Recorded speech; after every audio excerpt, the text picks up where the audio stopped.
Hello, welcome back to Barbarian. My name is this, and my name is this. My name is Beast, and what is this? Uh, question. That was supposed to be a joke with the line that's on screen, but then I reread it and I noticed that it says, "Where is this thing? I'm stupid, retarded, and need to bury myself in the ground." Anyways, I have a Gamer Subs waifu cup now with the scientist logo.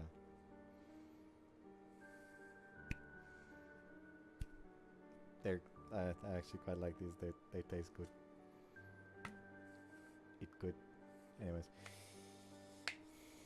the flavors I've tried thus far, I think were. I don't want to choose the best one from the one that I've tried because I feel like I put a little bit too much in for the emotional damage one. But funnily enough, the titty milk flavor actually tastes kind of good. It's raspberry milk, and it's actually kind of good. I don't know how to feel about that. Anyways, but yeah, I still refuse to try guacamole game of Fortnite 1000. Like, they tried to give it to me again in the fucking free samples. They came with the cup, but I'm not doing it. You can't make me. I'm not trying that.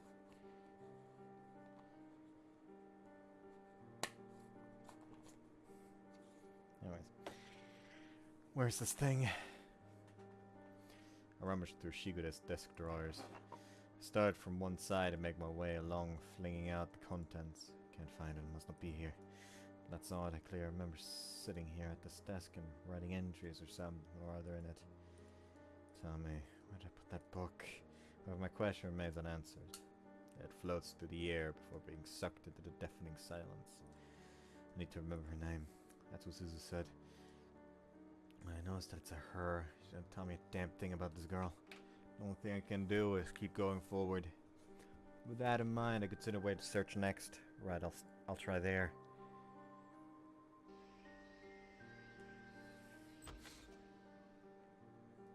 No luck here either.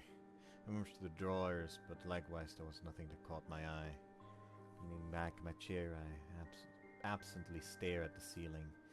It's like I'm barking up the wrong tree without even knowing it. Close my eyes, I need to take a short break. I have little over 20 hours remaining. To be precise, 21 hours, 48 minutes, and 20 seconds. It's a wonder to me how my internal clock can be so accurate. I don't know why, or actually, perhaps I do. Regardless, what I know for certain is that it's always been this accurate for as long as I can remember. The clock continues to tick and tock, continuously, mercilessly. Who is it that made me this way? I opened my eyes and scanned the room. In the first place, do I even truly believe what Suzu said? Even now I'm starting to have doubts. Can't keep hold of my memories for more than a day. What I thought was yesterday was in fact 5 years ago. This being because I fulfilled everyone's wishes. Now it's my turn to make my own wish a reality. Which is why she disappeared. This isn't helping. Can't sort any of this out. Can't remember anything. Check my apartment, the manager's office. I was sure I'd find something, at least in one of those two places that give me a clue as to what your name is. But no, nothing.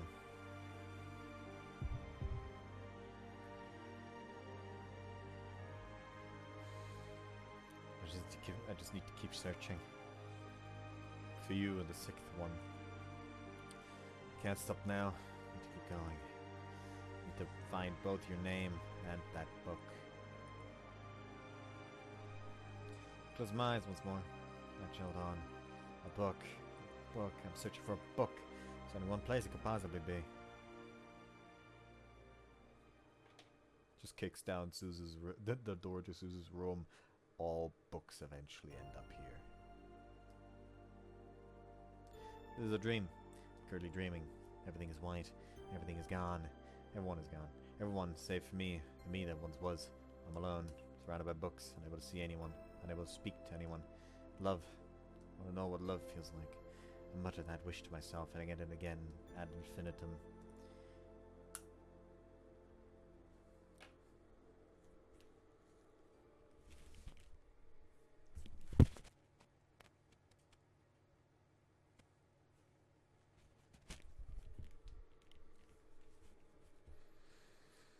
Upon opening my eyes, I see nothing but darkness. Gotta turn on the lights. Fluorescent lights in my apartment blink on and off autonomously. Outside, everything is pitch black. Wait, now. What is this? What's going on? Didn't fall asleep, did I? When did it happen? Blood drains from my face. I get up and rush out the room. How much time do I have? 11 hours, 15 minutes, 47 seconds, 46, 45, 44, 43. I wasted so much time. How long had I been sleeping? Why did I even fall asleep at such a crucial time as this, where every second matters? I arrive back at the dorm. After racing up the stairs, I fling open the door to room 202.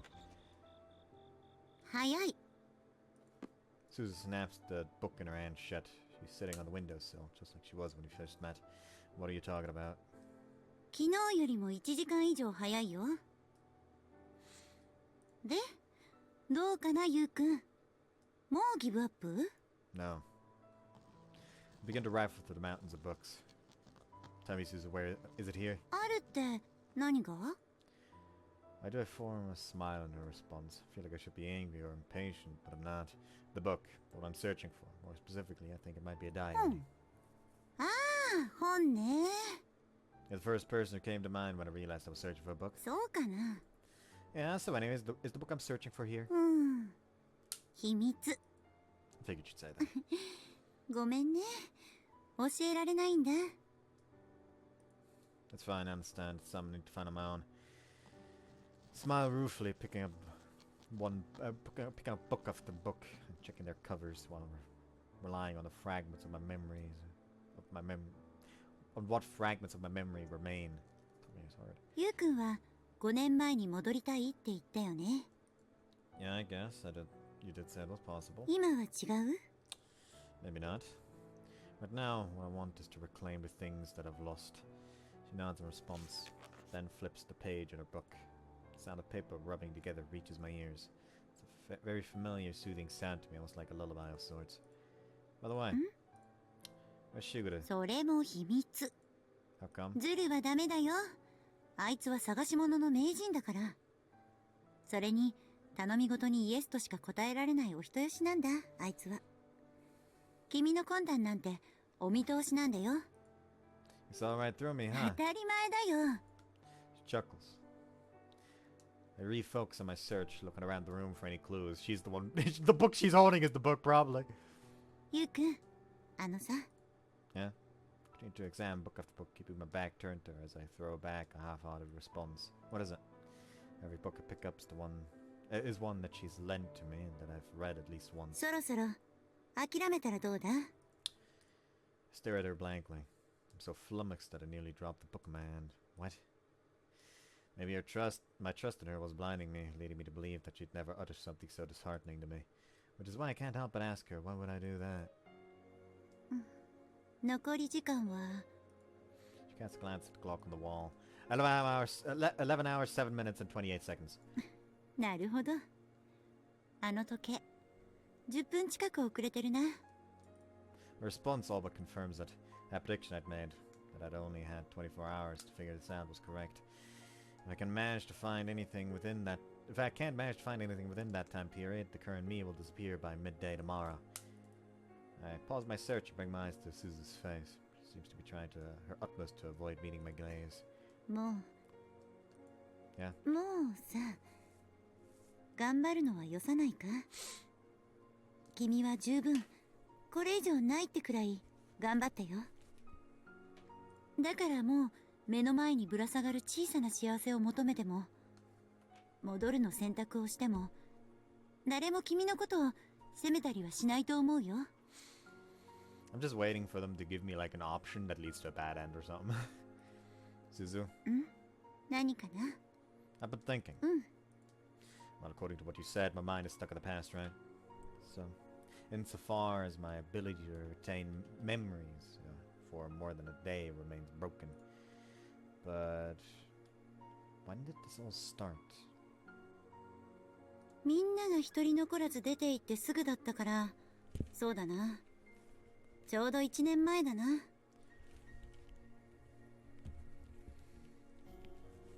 Alright. I nod. Which means you've been doing this for me every single day since then, right? You've been going through the same routine, giving me the exact same explanations day after day after day. そうだね。そういうことになるね。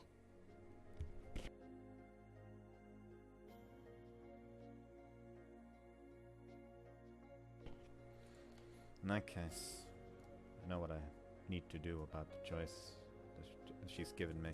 To give her up would remember, or to choose nothing and let the scenario repeat forever. I don't even need to brood, just know my answer has been predetermined. I'm right here before you, because every time you've explained such a situation to me, I've made the exact same choice. That's the logical conclusion. My presence here right now means that I never chose to go back 5 years. Thus, I've been continuously searching for this girl you speak of every single day up to this point. Would I be correct in assuming that? Either that, or I've chosen to let the situation continue endlessly, constantly stalling any decision one way or the other. Whatever the case, though, I know one's opted to give up. I even feel slightly proud of myself for that. その通りだな。ゆうくんは諦めなかった。君は懲りない男だから。There's an abject sadness in the smile that she's directed towards me. あの子のことだけじゃない。君は自分自身の正体を知りたいと、この1年間ずっと思い出せないことを思い出すために必死になって頑張ってきた。The more this goes on, the more it feels like, okay, maybe he actually is the missing administrator of the library. And the reason why she wants him to give up is because she started to genuinely care about him. However, if he remembered who he was, he would be forever locked back into the library and stop existing the way he is currently. That could also be the case. Anyways. But I've never succeeded. そうだな。通算365日の失敗だ。ゆうくん、私は思うんだ。What? 必死になってもいいことは何もないってね。だから私は言いたい。そろそろ諦めてもいいんじゃないか。でも勘違いしないでほしい。私はあの子を諦めろと言ってるんじゃないんだよ。You're not. もちろん。ただ、すべてを背負い込むのはやめろと言ってるんだ。何度でも言おう。君は十分頑張った。もうそれでいいじゃないか。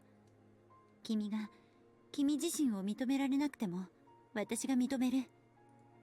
だから、ゆうくん、私はね、思うんだ。君はもっと別の幸せを願い、それを手にすることを考えてみてもいいんじゃないかって。Alright. I nod and put down the book in my hands, carefully and delicately. It's an act of reverence. I pay my respect to these pages, which contain innumerable counts of days gone by, each word therein part of a detailed picture which paints the person, their personality, and their world. I've reached my answer. それじゃあ。 Okay. I nod slowly and deeply before answering him. I'm not gonna give up. I'll never, ever choose to do that. So I'm going to. Huh? You should just laugh. I'll stop my eyes. Because right now she's scowling. Could have sworn that I saw momentary relief in her expression. But why? 私の話、聞いてた？ What do you mean? I told you not to get desperate, she responds. Her smile is gone. She's still frowning grimly. Well, yeah, I heard you. But that doesn't add up.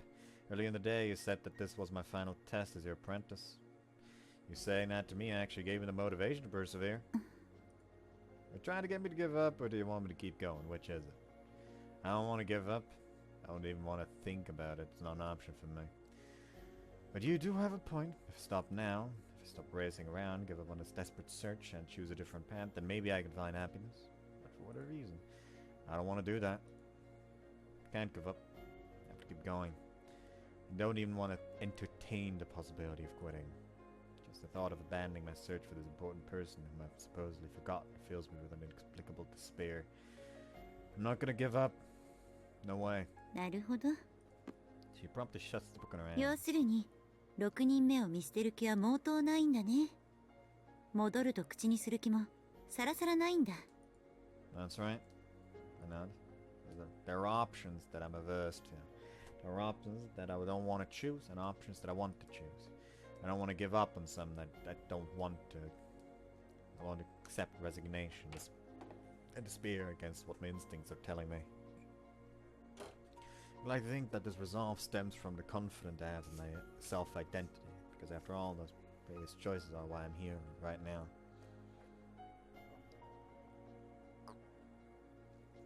I don't want to abandon her. Don't want to give up. So to the end, I'm going to keep scouring this room. I resume my search, rifling and rummaging, searching for the book, your book, or perhaps our diary. The clock on the wall continues to count down to seconds, each tick resonating throughout the room. わかったよ。降参だ。 She throws her hands in resignation. 私の負けだ。 Wait, what? もういい加減諦めなくちゃいけないのは私の方なのかもしれないな。 What do you mean? 君を説得するのは諦めたよ。これだよ、ゆうくん。 Knew it. 君が探していた本は That's it? 今私が持っている本。これが君の探し物。彼女の本だ。 I'm sorry? ずっとこうして私が五章を大事に抱えてきたのだから、そんなところを探し回ったって見つからないよ。 Why? I feel upset and indignant at the fact that she's been hiding the book from me this entire time. But what strikes me as even more odd than that is, why did you randomly decide to tell me that? さあね、実を言うと、そろそろ私もこんな生活に飽き始めていたところなんだ。もういい加減終わりにしたい。ただそれだけのことだよ。というのは、ちょっと矛盾が多すぎるか。She reopens the book in her hand again, rather than giving it to me or throwing it at me. However, she makes herself comfortable as if she's intending to こ read ん it. な君を試すような真似をし続けて、私は師匠失格かもな。 Suzu. なんでもない。気にするな。 He shakes her そう head. いうわけで、私が君に読んで聞かせよう。この本に記述されたお話を。 You're gonna read it loud. 君が彼女を忘れたとき、自力で君が彼女の本に行き着いたなら、私がこの一冊を君に差し出す約束になっていたんだ。 Promised. Wait. Didn't find it without outside help. ああ、いいんだよ。 I haven't even so much as remembered a name. 忘れない。忘れたくない。君にとってのあの子は何よりも大切な人だった。それを君が理解できれば十分だったんだよ。だから私は君にこの本を読んで聞かせる。それが師匠の私が君にしてやれる最後のことだ。もう限界だったんだ、実際は。痛々しかった。いつまでも頑張り続ける君を、探し物を見つけられなくて毎日死にゆく君を見ているのは。 I don't know that I'm the one who constructed it all to be this way, she adds, gritting her teeth. Suzu, what are you talking about? All of a sudden, a sense of fear overcomes me. What if Suzu, the one person whom I can see standing before me now, disappears like everyone else? Suzu, 私は頑張る君を尻目に、ずっと君の答えを隠し持っていた。引け目を感じるなっていうのは無理がある。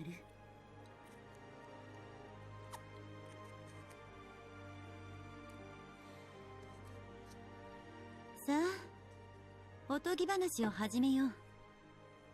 ずっと昔、君がどこかへなくしたお話を始めよう。 Fairy tale. ああ、準備はいいか？これこそが私が君にできる最後のことだ。さあ、それでは始めようか。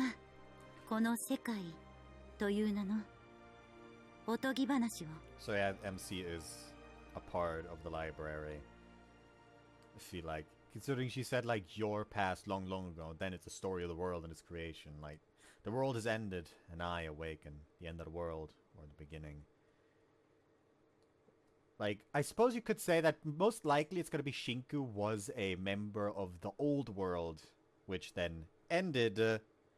NDMC also probably being a survivor of the old world was just instated as the god of this library against his will or something. The sea. The vast ocean lies before me. I was standing atop the lighthouse balcony. The gentle, cool sea breeze plays on my cheeks, like the soft nuzzling of a newborn kitten. But opening my eyes, I found myself in this place. All I remembered was that. I had no recollections whatsoever from anything before. There was nothing that told me how I had ended up here or why. Where am I? Look around. The sound of the ocean waves coming and receding reached my ears. Salty smell reached my nose. Then there were feathers, flittering and fluttering. As they rained down from the heavens above, as they fell through the azure sky, so beautiful and so perfect it appeared artificial. Those feathers of his, as white and cold as freshly fallen snow, they swayed to and fro. It felt like a sight I had seen millions of times before. What was that? Ah, right. I could have forgotten. I came at somebody else's wish. The bell was what beckoned me. That's right. Like most humans, I don't retain memories, along with everything else that comprises my self-identity. It wasn't that they slipped from my mind by pure accident. I simply have no innate desire to remember. I lacked this crucial function which allowed humans to maintain their self-image and identity from day to day. It all made sense to me. I didn't forget my experiences per se. Simply couldn't remember them. Alright, I need to get going. Ding dong. The bell continued to peal inside my head. It was beckoning me. I thus climbed down from the lighthouse and ventured into town.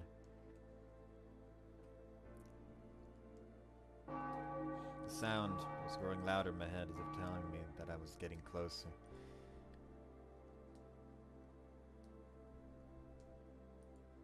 I kept on.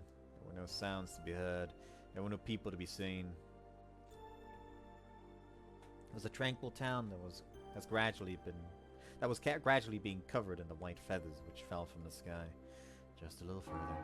Like an insect flying aimlessly through the humid summer air, I staggered towards the source of noise as it invited me closer. I had a clear picture of what I was searching for. The journey was fraught with unease. All of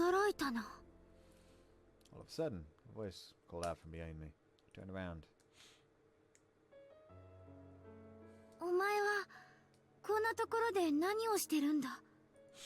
Feathers continued to fall, flittering and fluttering. Within their bright, mystical veil was a lone girl, and I could sense a deep pain in her eyes as she stared at me. She remarked in astonishment, her mouth agape. Her surprise was such that I'd think she'd never seen another human being in her life. The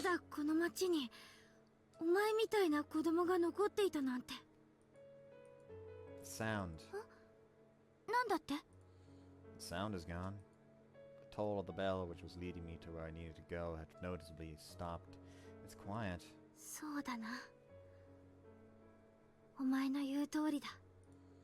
She heaves a listless sigh. She smiled, although I got the impression that she'd misunderstood what I was referring to. Hmm? この羽が私の大切な人たちを食べ散らかしていくたびにこの街の静かさは増していくんだ。じわりじわりとね。そうして見ての通り誰もいなくなってしまった。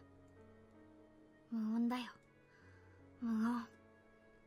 静かすぎて逆に耳が痛くなってくるくらいだ。She scoffs at herself, but I didn't know what to say in response. 大人たちは一人残さず連れ去られ、そして世界にたった一人残された子供たちは行き場をなくしてただ戸惑いさまようばかりだ。ともかく初めて見る顔だな、君は。この町の子か？ Shook my head from side to side. I don't think so. そうか。思うか。 That's rather odd, she noted with a smile. それならどこか別の町から避難してきたってことか？ All I could do was shrug. I couldn't understand what she was asking whatsoever. Fleeing from where and from what? もうどの町にも生き残りはいないと聞いてたんだが。I don't know. わからない？ I shook my head. I don't know anything about myself. I wasn't even sure that I had a purpose in being here. All I remember was waking up on the lighthouse balcony. I had no recollection of anything that happened before that. That was the most pressing question at the moment, but I'd yet to solve it. Actually, on second thought, it wasn't so much that I couldn't solve it. I never even cared from the offset. Even though it should have concerned me, I felt no drive or desire to try to remember anything whatsoever. And yet, that sound comes back, I feel like I'll understand everything. That bell which was beckoning me from some place far away. なるほど。音が戻れば。The girl nodded profoundly before looking around the shopping district of the silent town covered in white feathers. 確かに、この街は静かすぎるよな。昔のような音が戻ればって、私も思うよ。賑やかだったあの頃みたいな想像しさが。Dropped her on accident. 気に入った。Huh?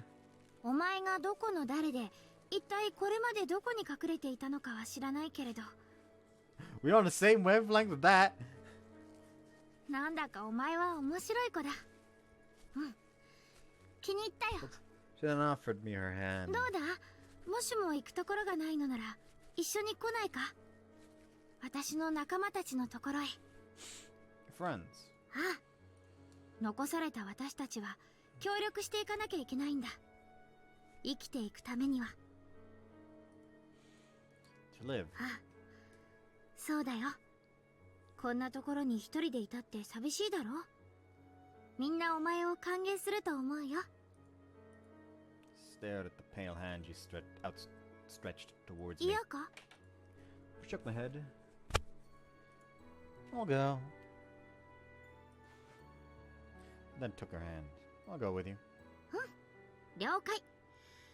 それじゃあ早速行こうか。もうみんな待ってるだろ。Let the girl lead me away by the hand. It was like I was chasing after that white robe of hers. まずは、そうだな。自己紹介から始めようか。私はシンク。二階堂シンク。この町の、この世界の最後の生き残りの一人だ。よろしくな。Couldn't quite put my finger on it. For some reason, that white lab coat of hers looked so painfully familiar. Shinku. I muttered her name under my breath. Huh? She turned around. Shinku. Nikaido Shinku. ちゃんと聞いてるって。なんだかくすぐったいな。She giggled. It was a strange feeling being able to call someone by their name and hear them verbally respond. In fact, words can't describe how happy I felt.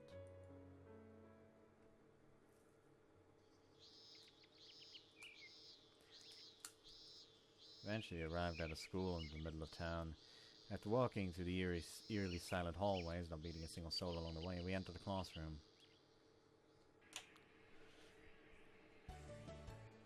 今日は授業を始める前に、みんなに新しい仲間を紹介しようと思う。Shinku had me stand in front of the blackboard. Over half a dozen or so children in their seats eyed me curiously. To be honest, I felt a tad awkward. 急なことで悪いんだが、この子はここに来る前に商店街で会った子で、名前は、なんて言ったかな？ My name.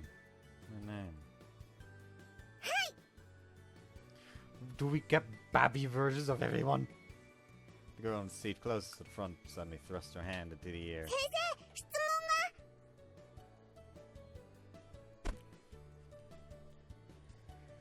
問が。ん？ Shinku smiled kindly at the girl. なんだ？短く頼むぞ。The girl nodded vigorously, then stood up. After looking at me, she beamed. ひょっとして、その人は私の未来の素敵な旦那様ですか？ What? She fucking started early! Time itself seemed to freeze. Future husband? ああ、うん。なんていうかさ。Swallowing awkwardly, she clarified. あの子の言うことはあまり気にしなくていい。I shouldn't? うん、真剣に受け止める必要はないってことだ。ひどいよ先生、それってどういうこと？ The girl puffed out her cheeks indignantly, hands still in the air. She definitely struck me as someone with a lot of energy. Cheerful, friendly, and cute. The kind of girl who could make people naturally smile just by being around them. That, to me, seemed like her talent. どうしようか。この際、ちょっと順序が逆さまかもしれないけれど、まず先にこの子たちの紹介から済ませてしまおうか。Them. そう。私の可愛い教え子たちであり、今では大切な家族で仲間だ。Family. 今手を挙げた子はカナという。Shinku pointed towards her as she spoke. カナ、南カナ。So that is her actual name, I assume then. Like she does not need to remember her name. She has remembered from the start. The girl gave me a tiny nod as she waved her hand exaggeratedly at me. カナは少しだけ常識というか、普通の尺度が他とはずれちゃってるところもあるけど、そこのところはあまり気にしないでやってほしい。She has a few screws loose. そう。ただちょっと人より惚れた腫れたの話が好きなだけなんだ。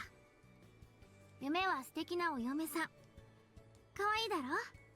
先生、ひどいよ。変なやつって。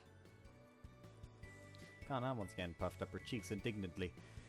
Shinku merely laughed and apologized, shrugging her shoulders awkwardly. 次はカナの後ろの席の子だ。彼女は如月美代という。どうも。A girl with black hair. She was fairly cute too, like Kana, though she seemed much more mature. そしてその後ろが歩む。一ノ瀬歩だ。Oh, we don't actually get a sprite for him, huh? Two of them nodded politely. 以上3名が私の生徒だ。昨日までは4人だったけど。そして先週までは5人でしたね。What were they talking about? The air suddenly grew very heavy. 何はともあれそういうわけで、以上が私の仲間だ。Three of them gave a unified affirmative response. Perhaps the heaviness in the air just a second ago was merely my imagination.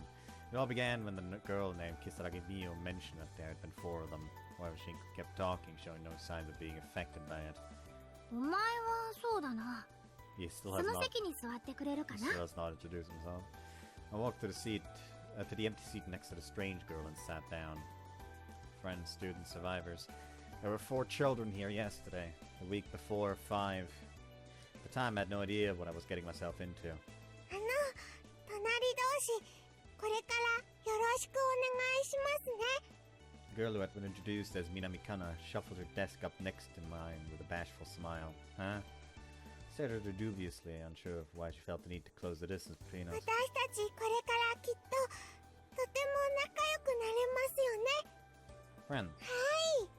She smiled だ sweetly. って私たち She began to fidget, her cheeks flushed red. 将来結ばれる運命ですよね。きっと。 The red string of fate? はい。私の好きな漫画に出てきていたみたいに、いろいろなところがちょっと口に出すには恥ずかしいような感じで。Okay. Sensei? Put my hand up, just as Kana had done prior. 何かな、新入生くん。 I don't feel safe sitting here. そうか。早速友達ができたみたいでよかったな。人気者じゃないか。 Rancer failed to reassure me. 私、あなたを一目見て思ったんです。 You know what? 一目惚れです。ビビビッときたんです。死後だろうとなんだろうと関係ないんだよってくらいに。だから私たちはきっと。 She placed her eyes on her chest, her eye flashes fluttering and her eyes sparkling. 誰もが羨むくらい仲良しな恋人同士になれちゃう運命なんだって。 I really don't feel safe here. 神様が運命の赤い糸の神様が私たちをこうして引き合わせてくれたんだなってそう思うと。Okay? なんだか、とっても夢見てしまいたい気持ちになるんです、私。 What's your point? リアルおままごとです。 She cocked her head and smiled. I don't know what you're talking about. I shook my head. Quite frankly, I wasn't sure if I'd ever be able to understand her. It was like our brains were on two completely separate wavelengths. それなら The girl took my hand and squeezed it. What are you doing? 帰りに市役所寄ってきます。 You mean the most likely empty city hall? I had no words. バカじゃないの？ Kisaragi Miyo's peevish remark resounded from behind us. バカって何ですか？バカって。バカっていう方がかわいそうな子なんですよ。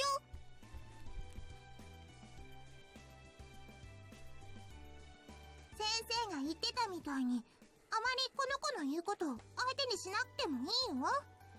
Huh? お勉強そっちのけで、いつも恋愛漫画とかばかり読んでるような子だから。きっと、 Really? 頭の中がピンク色なんだよ。 Really? そうなんだよ。 The girl smiled, replacing the grumpy look that she had been stuck on her, that had been stuck on her face from the moment I arrived. For some reason, I found her smile very comforting. Kind of put a finger to her jaw, then said, 私が奥さん、そしてあなたが愛しの旦那様。 I am? そうです。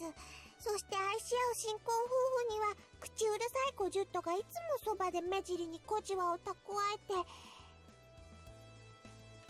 ちょっと、誰が小ジュットよ。愛し合う二人には障害がつきものなんです。多かれ少なかれそういうものなんです。本人たちが望もうと望むまいと。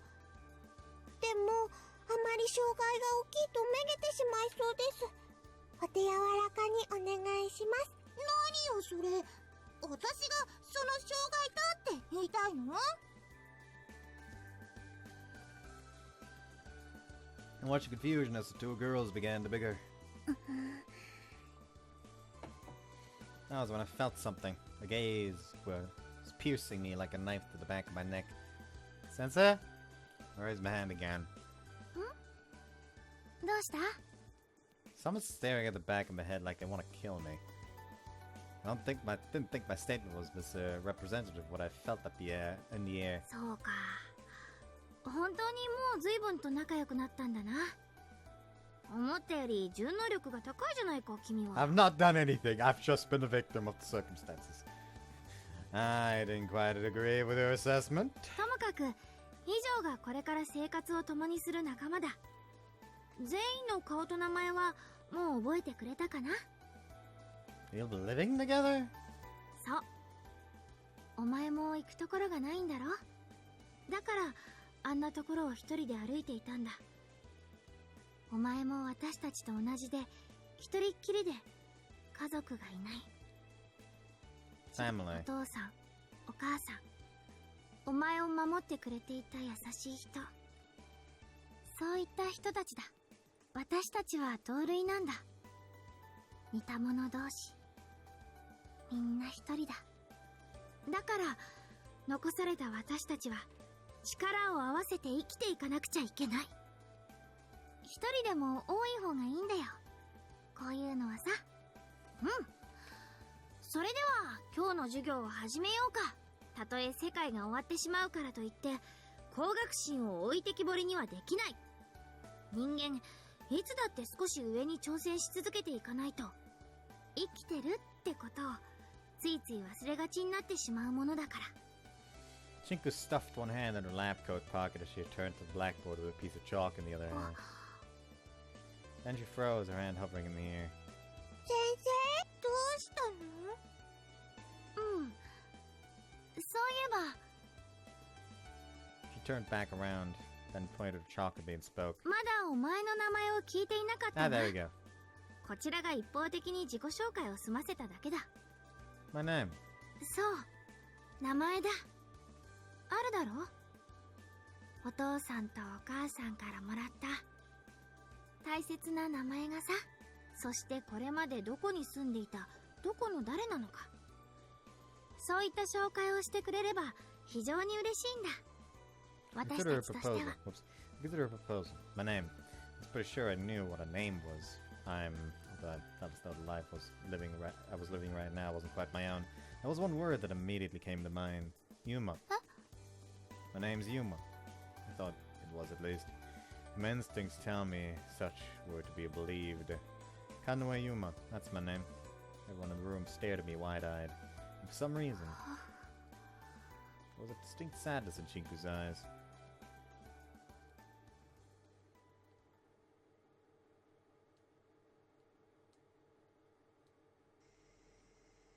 Is that one of the boys that allegedly vanished? さあ、上がってくれ。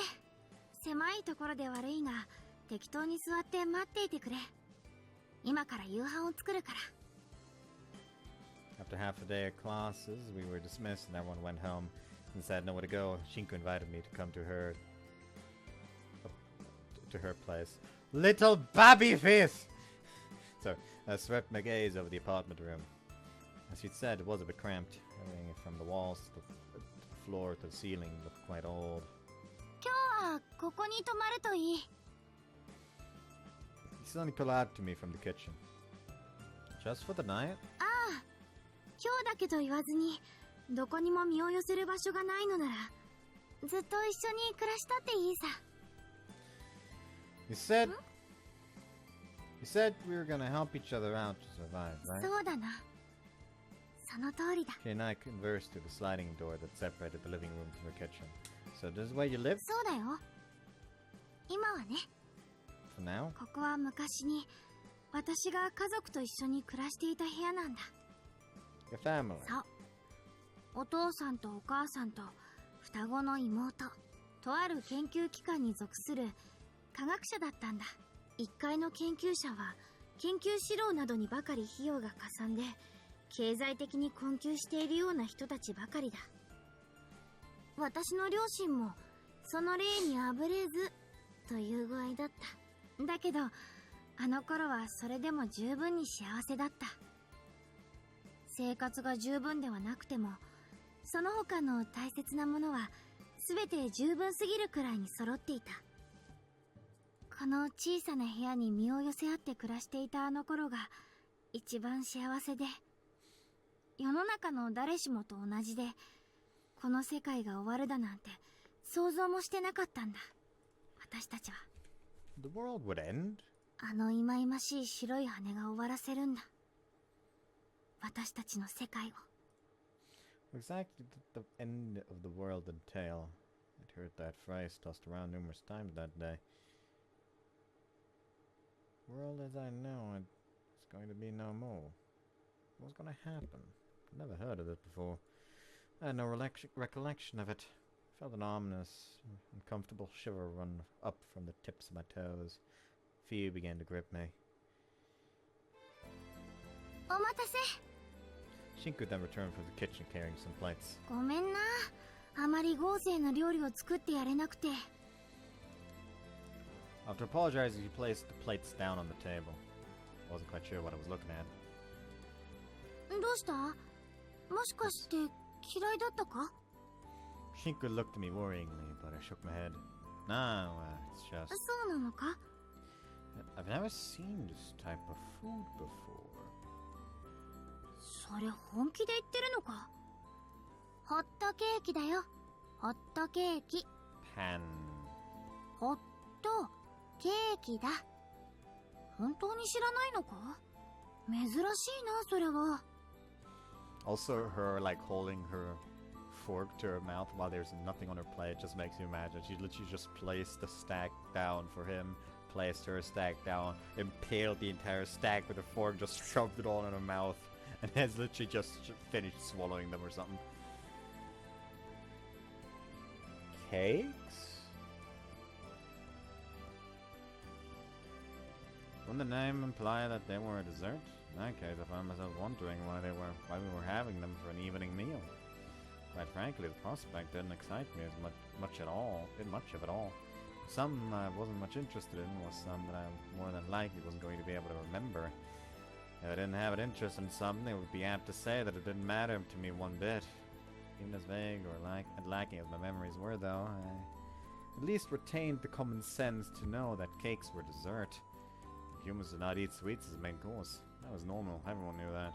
Thinking more deeply about it, maybe I have heard of them, but either way, it's my first time seeing them. そうか。見るのは初めてか。それもそれで珍しいな。Yeah, I think I remember someone saying something about them once. ホットケーキはもう飽きちゃったよ。A wry smile crept up onto my 言って face. た？誰が何をだ？お姉ちゃんはいつもホットケーキばかりだから。Closed my eyes. Never mind. Shook my head.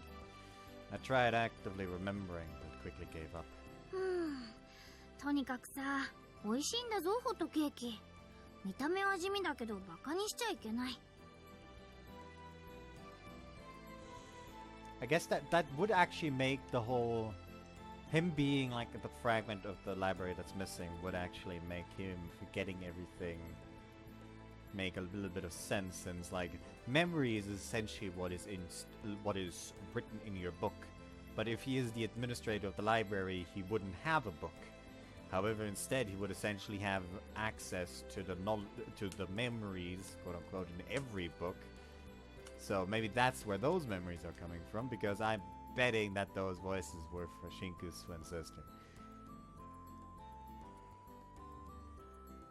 バターを塗っても砂糖をつけても蜂蜜を垂らしても美味しいし、なんていうかさ、無限大の楽しみ方があるっていうか、語り尽くせない夢があるというか。Pancakes are the perfect food? そうだな。まあ私は何もつけずにそのまま食べるのが好きだけど。Wait. Don't tell me this is the only dish you know how to make. いや、そんなことはないけど。She averted her gaze guiltily. Shinku? お前はあれか。夕飯に焦げばかりが混入されたスクランブルエッグとかが食べたいのか。That didn't sound appetizing at all. I don't think I would. だろ？それなら黙ってこれを食べてればいいんだよ。ホットケーキこそ至高のレシピだ。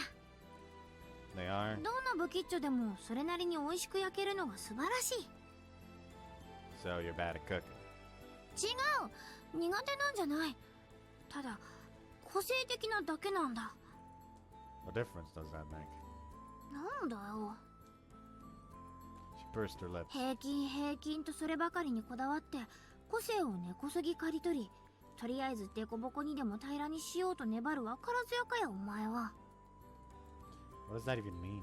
目玉焼きも出来上がるとなぜだかスクランブルエッグになるけど、でもホットケーキは上手に焼けるんだ。だからそれでいいじゃないかって話。Okay. I cut off a large piece of the pancakes, stabbed with my fork, and put it in my mouth. It's good. だろ？ Also, pancake has miraculously reformed. Her face instantly lit up. まったく。ご飯を食べさせてもらえるだけ感謝してほしいもんだよ。She prodded my cheek with her finger, a gentle smile on her face. What? 気にするな。ほっぺに食べかすだ。かわいいやつだな。We soon finished our pancake dinner. どうだ？改めて聞くようだけど、美味しかったか？ I nodded and told her they were. お腹はいっぱいになったか？ Not again, although I personally didn't feel like it was necessary for me to eat until my stomach felt full. Then again, I had just filled my stomach. This day had left me feeling fulfilled in a different sort of way too. Thanks for dinner, it was good. Put my hands together and closed my eyes. それじゃあ、食べてすぐで申し訳ないけど、Huh? 少し話を聞かせてもらってもいいかな。Looked at her and told her that would be fine. I peered into her eyes. There was a graveness in them as well as doubt. It seemed to me like she was hesitating over whether or not to go forward with this. ユーマ、お前の名前はユーマなんだな。Mm-hmm, my name is Yuma. Kanue Yuma. そうか、それが名前か。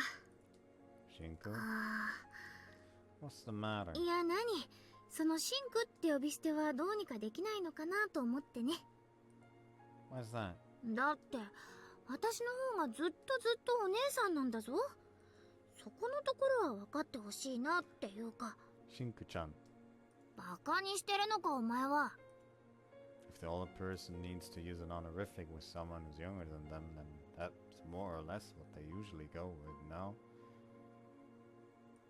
お前は何を言ってるんだよ。 Whoever's lived the longest is the oldest, and whoever hasn't is the youngest. ああ、分かった分かった。もういいよ呼び捨てで。 She smiled in exasperation. ともかくお前はユーマだ。叶上ユーマ。それで間違いないんだな。 I nodded without saying anything. Following that, I thought back to what had happened a few hours prior, the moment I spoke what I thought was my name. After that, they all told me about my name. あれから？ Apparently there was someone really important to you who had that same name, Kanue Yuma. Someone really important to me, Shinku echoed, staring off into space. It was as though she was trying to locate and bring back some old memory in the recesses of her mind that she'd long since forgotten. 確かに大切な人だった。私にとってもあいつにとっても。 Like, I have multiple theories and I feel like none of them are right.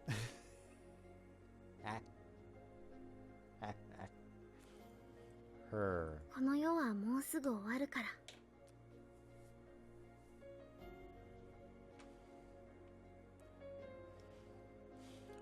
What was that weird ass anime called again? Like, the world is ending. What will you do? Will you save us? Or whatever it fucking was. What? Like, hold on a minute.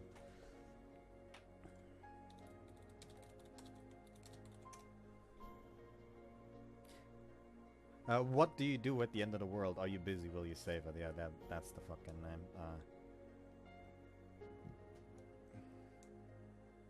I've actually watched it myself. Just never found interest in it.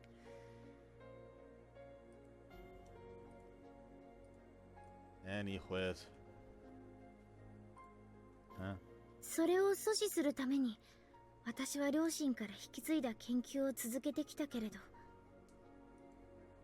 Their research. 羽だよ。空から降る羽。 She proceeds to explain that she was looking into ways to save the world. This was the research that she'd inherited from her parents.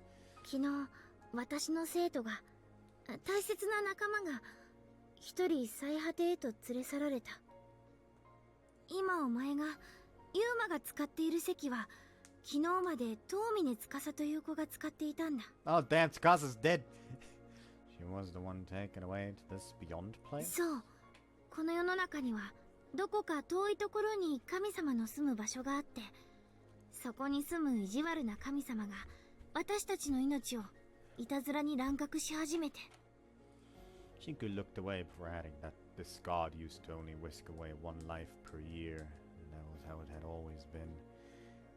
She formed a bitter scowl, admitting that it was her mistake not to tell me this earlier. ともかくそんな異常事態が始まったのはもう随分昔のことだ。最初は大人たちからだった。この世界では大人になると夢を叶えられなくちゃいけない、そんなルールがある。みんながみんな自分が生まれた意味を忘れてしまわないようにと。だからこの世界の子供たちはみんな早く大人になりたくてたまらないわけだけど。 At this point she paused, and then? ああ、さっきも言ったように、まず最初に意地悪な神様に目をつけられたのはそんな大人たちからだった。意地悪な神様は子供たちにとっての羨望の対象である夢を叶えた大人たちの全員を一人残らず連れ去り終えると、今度は取り残された子供たちを狙い始めた。まるでそれが正しい順番だと言わんばかりに。 Couldn't fathom what I was hearing. When had this continual atrocities first began? And what was the impetus that started it? Didn't remember ever allowing for something like that to take place. Never. Yes, he is a god. He is a god. He has somewhat taken, like, refuge within, well, I assume, like, her twin sister's former lover or something. Or hell, maybe even hers. And that's why he's here now. But that phrasing means he has some form of control, or used to, over the library. 最初に狙われた子供が加納上優馬と私の妹愛だった。 Actually, she mattered, correcting herself. Those two were taken before all this anomalous harvest. Before all of this anomalous harvest began. Taking note of that last bit she said. Huh? Anomalous. 二人はとても仲が良かった。いや、仲が良かっただなんていう表現では到底足りないな。二人は将来結婚しようと約束するくらいの仲だったんだ。まあ、あれだ。私が見ている前でも平気で乳くり合うようなバカップルだったんだよ。あの二人はさ。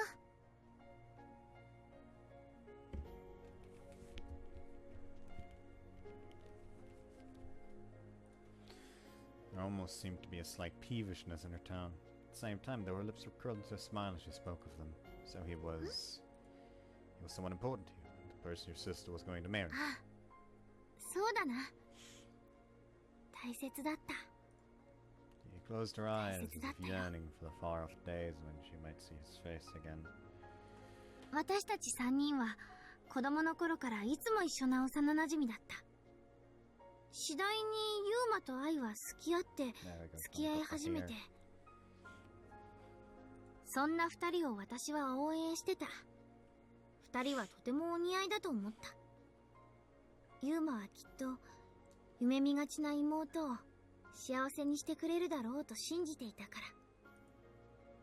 ら。 That's why he was important to you? そういうこと。大切な理由はそれ以上でも以下でもないんだ。だけどそれで十分すぎるって私は思うよ。あいつのことを大切に思う私の気持ちが征告を得るにはさ。 For some reason I didn't quite believe her. Was that truly the extent of her feelings for him? ともかくそのようにしてこの国の人間たちの願いと夢を叶えるための大人たちが一人残らずいなくなってしまったのがこの世界だ。願いも夢も未完成な子供たちばかりが残された未完の世界。そういう具合に大人たちに取り残されてしまった子供たちも今ではもう世界中にお前を入れて6人しか残っちゃいないんだけどな。 Wait, six? Am I stupid? Hold on. There's Kana, Mio, Ayemu, Shinku, him. Who the fuck is the sixth? Again, who is the sixth? We're asking the same question, except earlier we knew. The MC just didn't. No. Only six? そう、6人だ。 Only six. Kana, Mio, Ayemu, Shinku, and I. It only added up to 5, which meant that there was still someone I'd yet to meet. Someone whom I knew absolutely nothing about. Shinku giggled, saying that she was a witch. Apparently that was what the kids in town used to call her. Oh my god. Oh my god! I don't know why I did that. A witch. So I felt as though I knew all this already. 夢を語ろう。夢、私の夢だ。 That one day, every American can control their own destiny. A nation of the truly free. A nation of actions, not words, ruled by strength, not committee. A nation where the law changes to suit the individual, not the other way around. Put power back. Okay, I don't remember the next part perfectly. Like to put something in power back where they belong, in the hands of the people. I think at least. You know what? Fuck it. Hold on. I'm gonna look up the entire goddamn speech.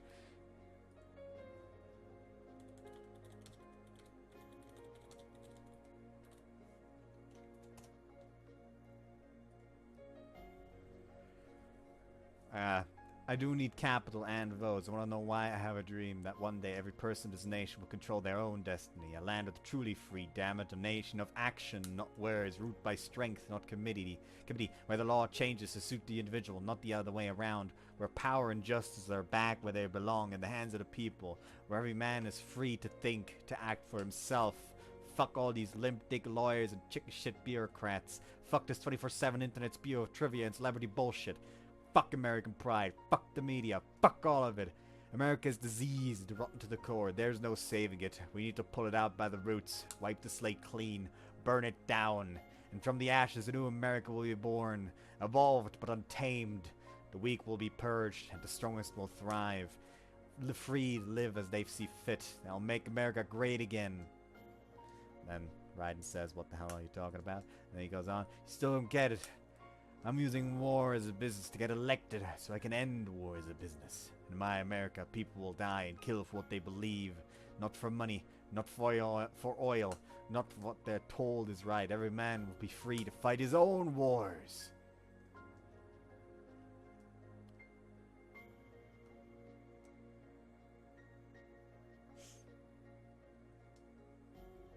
Yeah.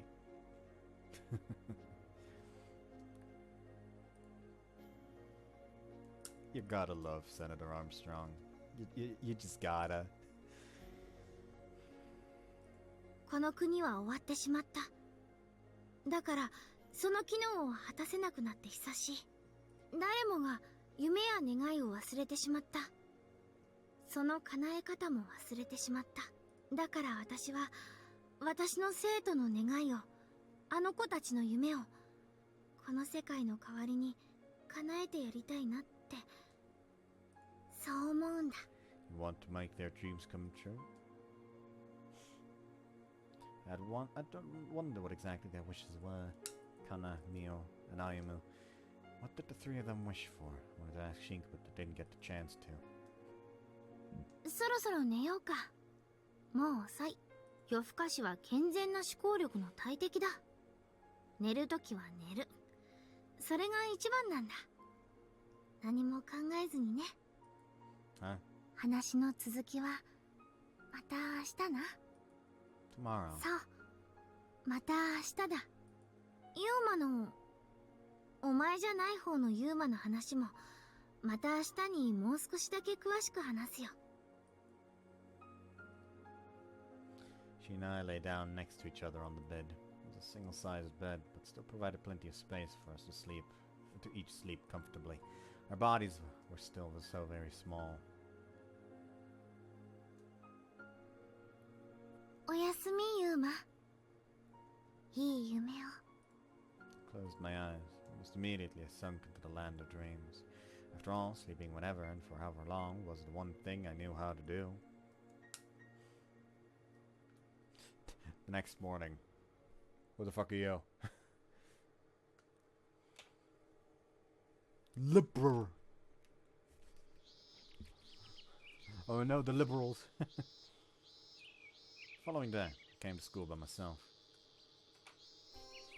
Shinku was still asleep when I woke up. Or to be more accurately, she went back to sleep. Apparently her circulation wasn't good, so she had a great deal of trouble getting up in the mornings. The two of us had breakfast, but right after she flopped back down on the bed and was fast asleep in no time. She told me to head to school first and that she'd be there later. Needless to say, our meal for breakfast was pancakes. I had mine with butter. Shinku had hers plain. And together we ate. I thought back to our breakfast table conversation. What kind of dreams did you have? I didn't have any. Oh, that's unfortunate. What about you, Shinku? What did you dream of? Well, that's a secret. Too embarrassing to say. Apparently this country is one where dreams come true. However, I don't dream. And she is no longer able to dream of the future. Still though, she told me of her dream. A dream that she could never work to achieve, one that she simply held in her heart. I was finished eating before I'd realized. It was good. It was, but even though I was confident that I wouldn't grow sick of such an unbalanced diet, I didn't know if I could continue eating pancakes for every meal day after day. 本当に仕方のないお姉ちゃんなんだよ。だから誰かがそばについていてあげなくちゃいけないの。Ah, that's right. I never quite agreed with what you said, but understood why you said it. もしもーし。大丈夫ですか？ Someone was waving in front of my vision. Soon learned that it was Tana's tiny hand, yes. Kana's tiny hand. 生きてます？ No, I'm alive. Should be at least. ああ、そうですか。ならよかったです。 What? 何ってどういうことですか？ I was wondering what you wanted. いえいえ、なんだかぼーっとしてましたから。大丈夫ですか？ You nodded. そうですか。それなら安心です。元気なのが一番ですもんね。 What are you doing? 見てわからない？ No, not お really. 祝いですよ、お祝い。その準備です。 Celebration? はい、そうなんですよ。 She beamed. 楽しいですよ。とってもとっても。だから、ユマさんも一緒に準備をしましょうよ。ちょっと、その人をユーマって呼ぶのは。別にいいじゃないですか。どうせ同盟と思えば別に違和感なんてありませんよ。 He is John Sekai.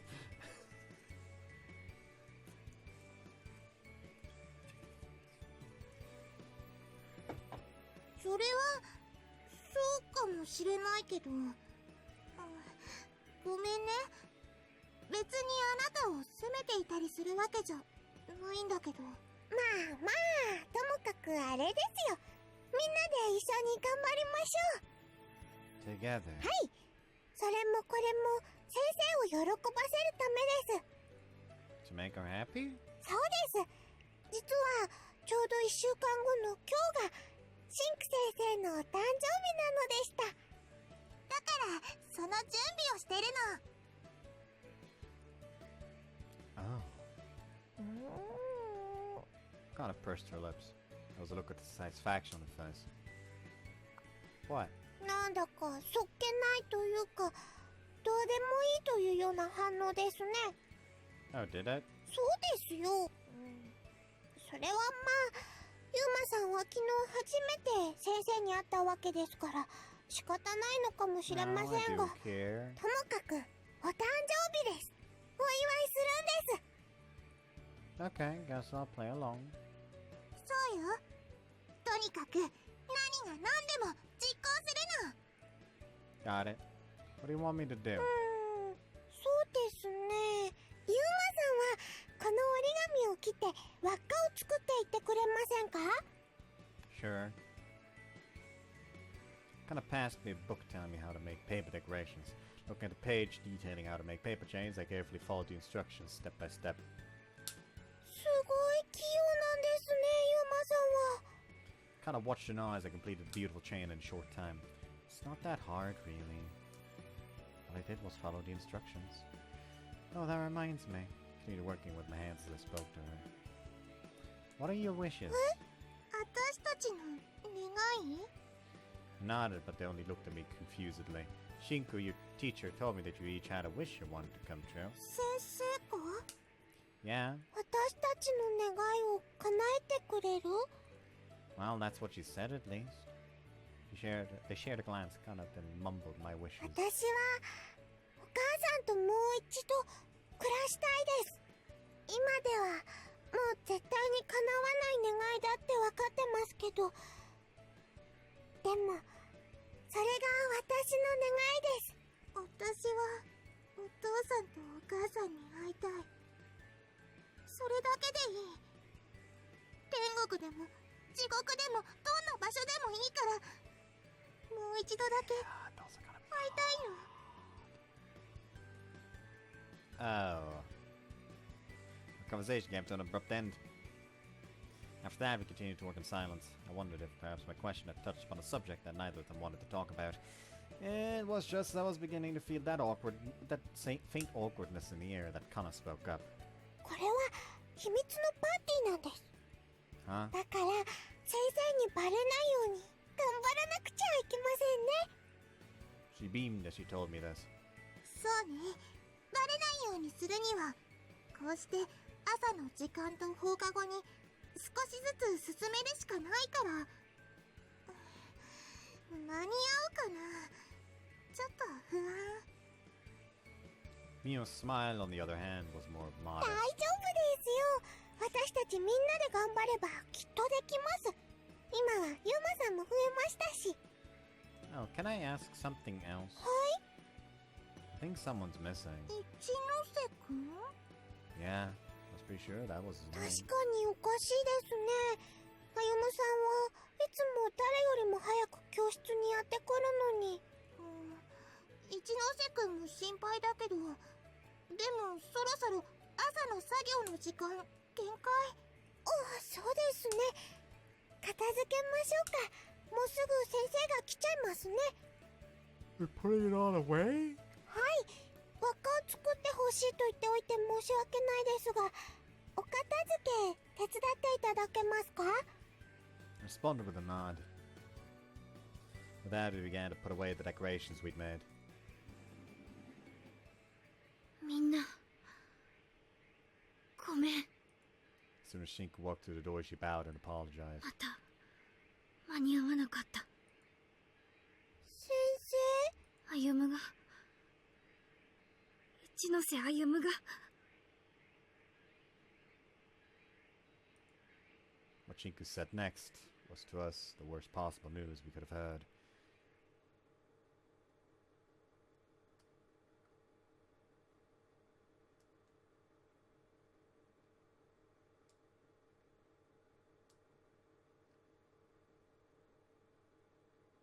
とまあここで一旦小休止。缶は旧大としようか。 Suzu shuts the book in her hands. 喉乾いたな。ゆうくんは何か飲む？ I shook. I shake my hand to Het to tell her no. うん、わかった。すぐ戻ってくるから続きはそれからだね。い I い？ nod, saying sure. She then disappears, heading for the kitchen. Now left all alone to sort through my thoughts. I'm powerless to fight off the overwhelming currents of this whirlpool of emotions I'm feeling. But this is so mean. I have no idea what she's trying to tell me. Essentially, the book that Suzu's reading me details an episode where I supposedly first met the girl who disappeared. Maybe she just made it all up. そんなわけないって。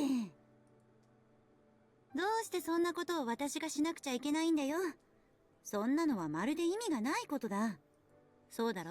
Suzu promptly returns, taking up her seat on the windowsill once more. She brings the cup of barley tea to her lips and chugs it quickly in a matter of seconds. You promise not to you promise you're not making this up? It's really not some hallucination or fantasy of yours. ああ、それこそが本物だ。偽物だとか作り物だとか、そういったものは一切含まれちゃいない。If anything, probably the life he's lived up until now is the fictional thing. If you say so. ともかくさ、続きを聞くかい？ Nah. Alright. I nod. I want to know what happens. I have to figure out what happened to this girl who disappeared from my memories. Nikaido ストップ。そこまでだ。まだあの子の名前を呼ぶ時じゃない。 shit. すべてはこの本のお話を全部聞いてからでも遅くはない。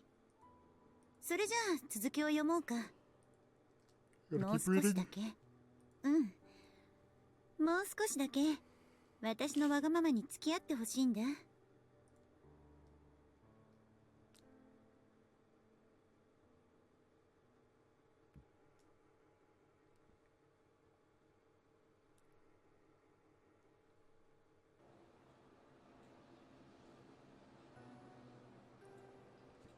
I'll start from the conclusion. Ayumu. No say Ayumu was gone. He'd been whisked away. Across the sea to the land of the beyond. By the ill-tempered malicious god. Whatever he was. That was the reason for his tardiness that day. While in truth he wasn't late. He never even arrived in the first place. The feathers. Those white feathers falling from the sky. They were the feathers of God which carried out Ayumu along the wind and whisked him off to the realm of the beyond. Their blinding whiteness announced to us his passing. Gazed intently at the white feathers as they continued to pile. Then I recalled 歩がさらわれた。消えたんだ。 As soon as Shinku entered the classroom, she presented the news to us as matter-of-factly as possible. Everyone cried. It was too soon. Only yesterday Tsuka said it's been the week before Kyo. Shinku's expression had been stiff and despondent from the moment she entered the room to the moment she left. That was it. Nothing could be done about it. Needless to say, no one was in the mood to continue preparing for Shinku's birthday party that day. いまいましい。 That comment muttered by Shinku gave her under her breath didn't slip by me. どうしてこんなにも。私は。 Nor the piercing emotion of her voice or her anguished expression. I wish I had an answer for her. Every single griefful mannerism of hers right now felt like the accumulation of 1,000 pins stabbing into my heart. I'll make dinner tonight. I wanted to help in any way I could. So that evening, I decided to make Shinku's favorite, pancakes. I could at least cheer her up a little bit. And that would make me feel better as well.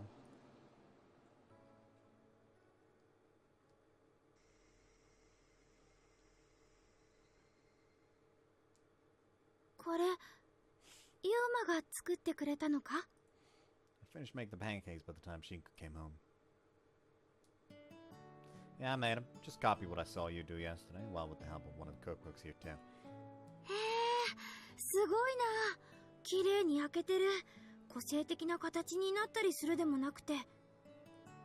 I hope they're alright. どうって？ Taste-wise, I hope they taste alright. I thought that they came out pretty well for whatever my opinion's worth. Although I hadn't tested them yet, of course. I don't know much about the subtleties of flavor, so I'm a little nervous. 食べてもいいのかな？ I nodded. それじゃあ、いただきます。 She clapped her hands together before cutting off a small piece of the pancakes in front of her and putting it in her mouth. She looked less than pleased. They're better than hers. Does it taste bad? Anxiety began to bubble inside い me. や、そうじゃなくて。 Then what? うん。私が作るよりも断然美味しいっていうのは、一体全体、どういう了見なんだって思ったんだ。I wouldn't know. A wave of relief came over me. Let out an awkward chuckle. So they weren't bad, not at all. That was good. はあ、うん。なるほど、そうか。そういうことか。What? ユーマは、私の得意料理を得意な範疇から追い出そうって腹積もりなんだな。You're not taking this very well. I don't know how you're arriving at these conclusions in the first place. They make no sense.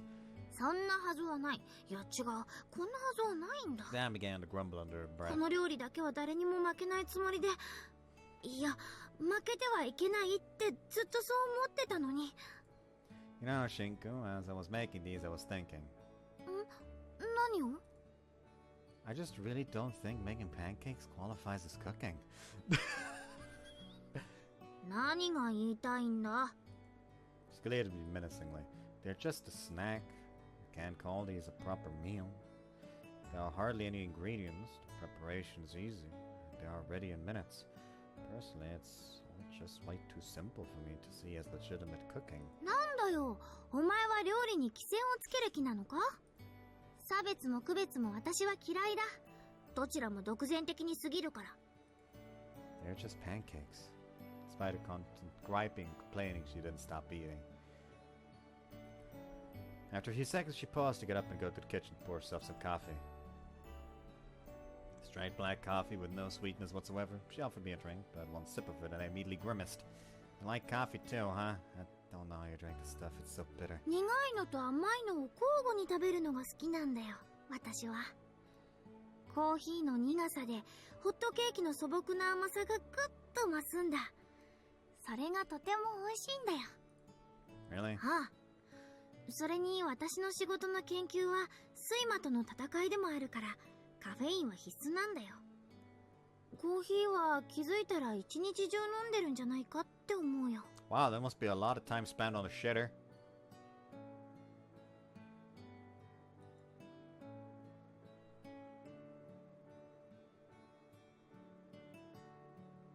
You just imagined your wife on the toilet. Admit it. I just willingly put that image into your head just to torture you. Anyways, your research. ああ、そうだよ。1日でインスタントのコーヒー5缶を消費したのがこれまでの一番の記録かな。 Jesus Christ, how harshly is she shattering her fucking toilet bowl? Like the porcelain throne is in goddamn tatters! With that much Okay, I'll stop. Actually, no, I'll not stop. With that much coffee, the amount of goddamn runs she'll have will form a fucking, like a water cutter. 5 tins? How many cups was that? そうだな。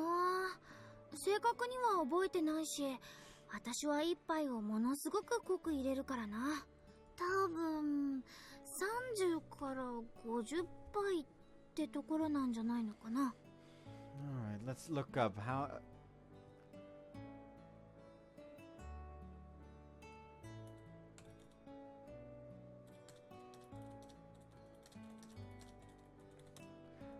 Sorry, someone just saw the message and said respond to it since that is the reply to the message from the other side.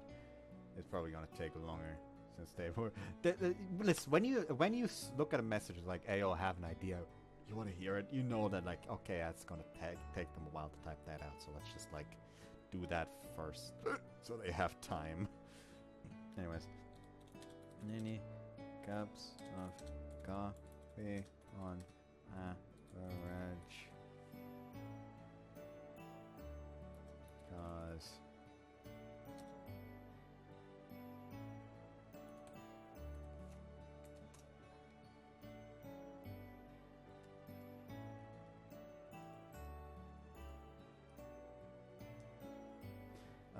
Caffeine-containing drinks have a laxative potential. More than 2 or 3 cups of coffee or tea daily can cause diarrhea. Withdraw gradually over the course of a few days to avoid headache and try going without for a while. Decaffeinated drinks may still contain chemicals that can loosen the stools.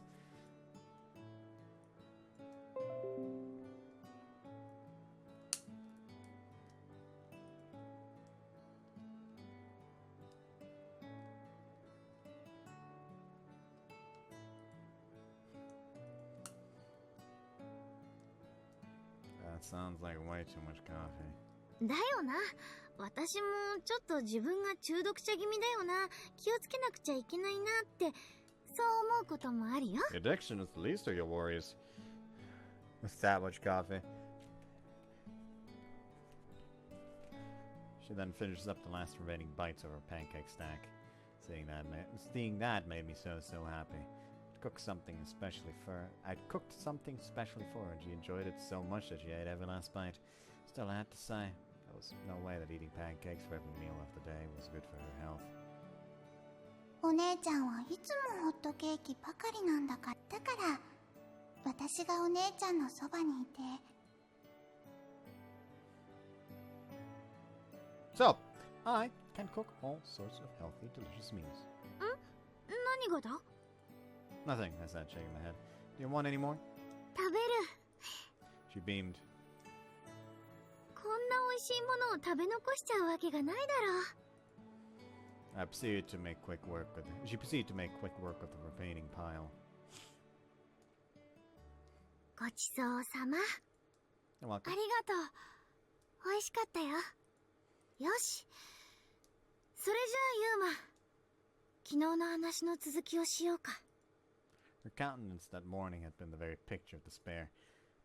A stony expression was stuck to her face after being forced to accept the cold hard reality that she was powerless to save Ichino Sayumu. However, her mood seemed to have lifted a bit in the time since. She let out a little giggle. 今日はそうだな。外を散歩しながらお話ししようか。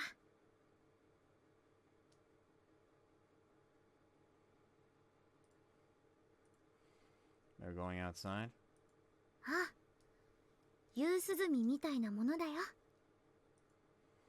Shinku led me by the hand, taking me out into the nighttime air for a bit of a change of pace.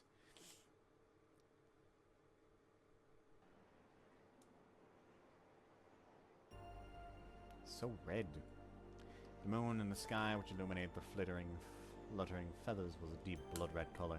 But the most mystifying thing of all was something else. The moon it's broken. With the large scarlet sphere hanging in the sky, about half of its circumference to have been cleanly chopped off. The sizable chipped away pieces loomed in the near vicinity, striking fear in my heart that they might fall down and crash into our world at any given moment. ああ、そうだな。その通りだ。あの月は壊れてしまってる。この国が機能停止してしまうよりもずっと前から割れて、砕けて、壊されて。ああして私たちを赤い光で照らすんだ。Shinku followed my gaze up to the sky, our hands still connected. The feathers swooshed and swayed as they fell downward. We gazed up at the red sky, watching the feathers which rode on the wind to steal each Inosae's life away. Looked kind of eerie. そうだな。確かに不気味で怖い色をしてる。でもな、私はあの月が大好きなんだ。You love it? ああ。不格好で壊れていて、今にも頭上に落ちてきそうな月だけど。でも、あの月をこうして見上げていると、なんだか生きる勇気が湧いてくる。だから、私は大好きなんだ。あの月が。You need strength to keep living. Why is that? あ、うん。あれは、今はもうどこにもいない大人たちが描いた夢の、その結晶だから。That moon is their こ dream? の国は、この世界は、生まれ出た人間たちすべての夢を叶えてくれる。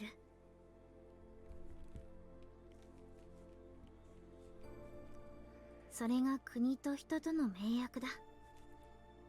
ずいぶん昔に壮大でくだらない夢を見た大人がいた。夜空を彩るあの月の地表に降り立ちたいってね。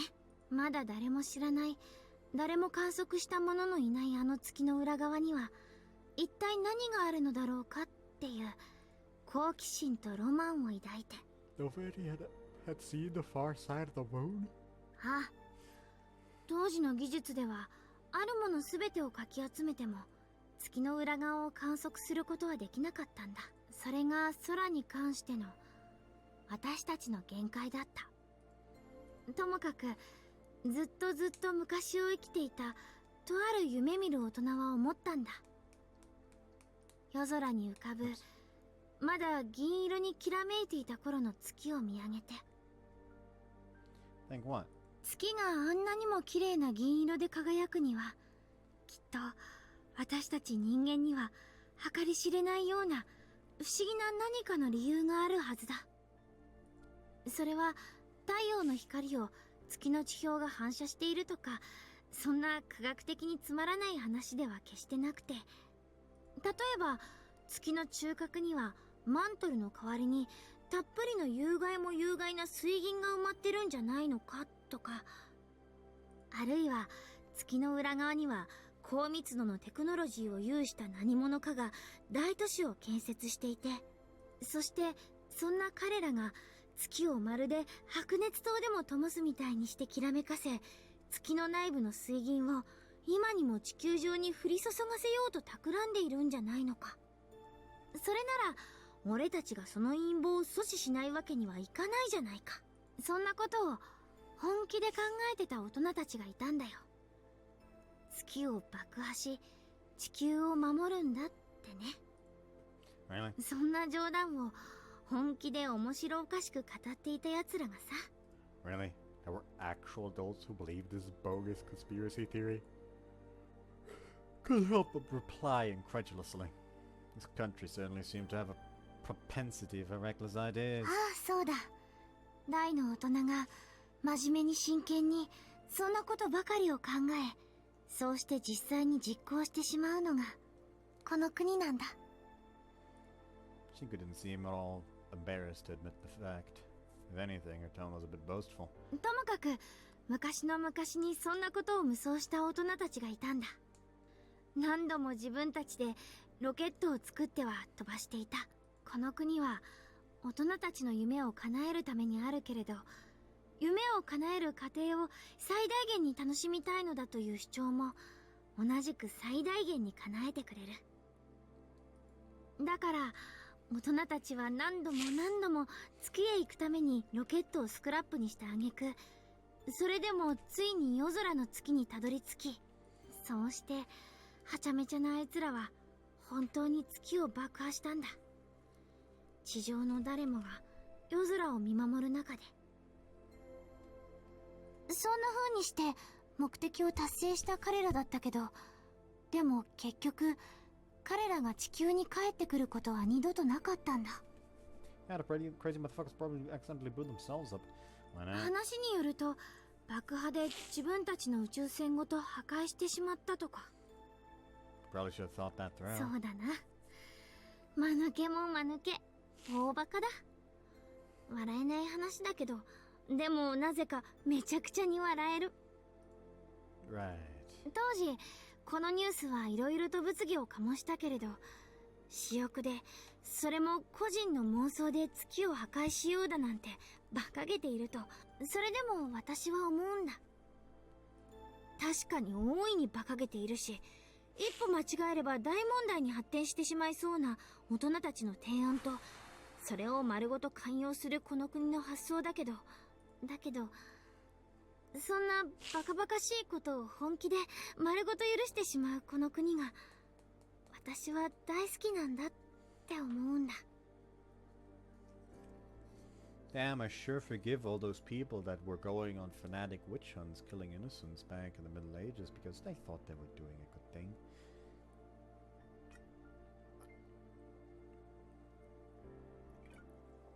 Do you hear how stupid this sounds? そんな破天荒なノリというかテンションで国を挙げてのお祭り騒ぎを本気で真剣に楽しむ大人たちが私は大好きだったんだ。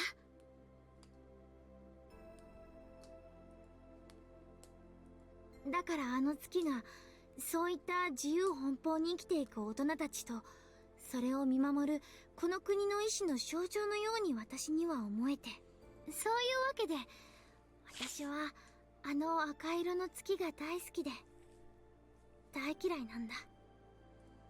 You love it but hate it? この国を壊した最果ての何者かは意地悪だ。誰かの命を連れ去るたびになぜだか夜空の月が赤く染まっていくんだ。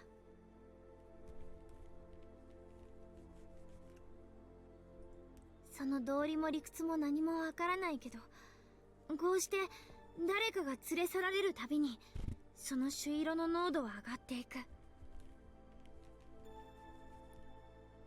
まるで犠牲になった誰かの血の色が月の地表に染み込んでいくみたいにして。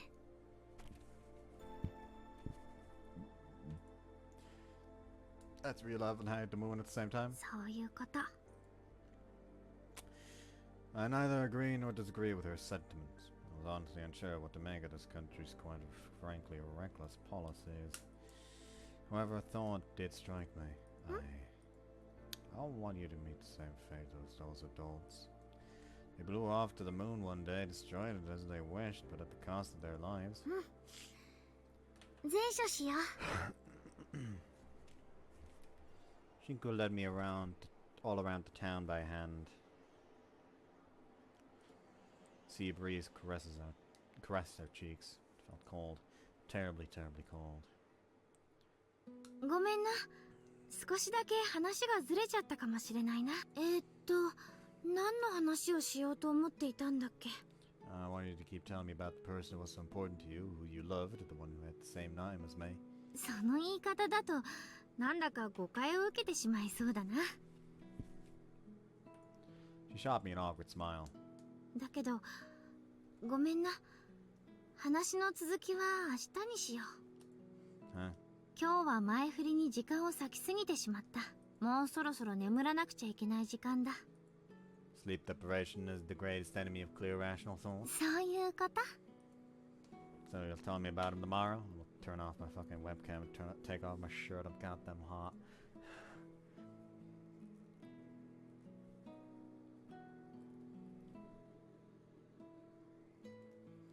So you'll tell me about him tomorrow? Tell me all about the Kano Ayuma who you loved? 大好きって。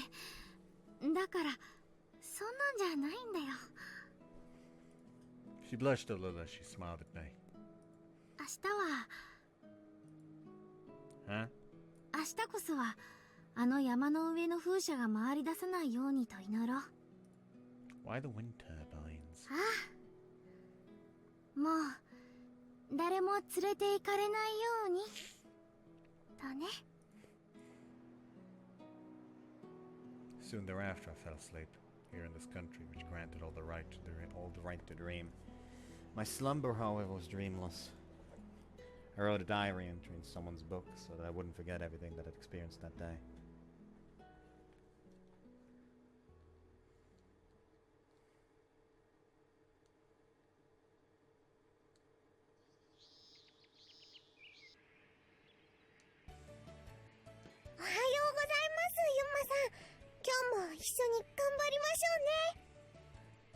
Next day, the three of us were back at it again, gathering in the classroom early in the morning before classes were set to begin. 急いで準備を進めましょう。先生のお誕生日まであともう1週間もないんです。 Yeah, we better hurry. We carried on with our preparations for next week's party. The plan was to keep working until Shinku showed up, which hopefully we still had a bit of time until, since she was very much not a morning person. 眠りなんかしたら容赦なくこれで頭を叩いちゃいますから。 Kind of smiled smugly at me, produced a thick paper fan. When did you make this? 気が利いてます？ It looks pretty well made. 睡魔に負けちゃいそうな意志の弱い人はこれで目を覚まさせてあげるんです。 She's about to yawn. そういう自分がさっきまですごく眠たそうにしてたのに。ちょっとほんのちょっとだけじゃないですか。 Really? 眠いよ眠いよって言ってずっと目をこすってたの。あくびもこれだけやってたし。 She spread out her fingers to show me. She yawned 10 times. 20回くらいだよ。 Do you only have 10 fingers? 細かいこと気にしないの。ハゲちゃうよ。 Say what? 大丈夫です。心配しないでください、ユマさん。 Worry about what? Kana was puffing out her chest も proudly. しもユマさんの頭が将来バーコードみたいになったとしても私の愛は変わらないですから。 Hey, how do I make this declaration here in the book? どうって？ Well, I'm following the instructions, but it's not coming out quite right. これはね、無視しないでください。 Kind of plopped herself down on the desk, wedging herself between us. So it went. The three of us continued our preparations for next week's thusly. ケーキとか作れればいいんですけど、そうしたら来週のお誕生日会もずっとそれらしくなって先生ももっともっと喜んでくれるかもしれないのに。でもそんなものが作れるような材料なんてもうほとんど残ってないし。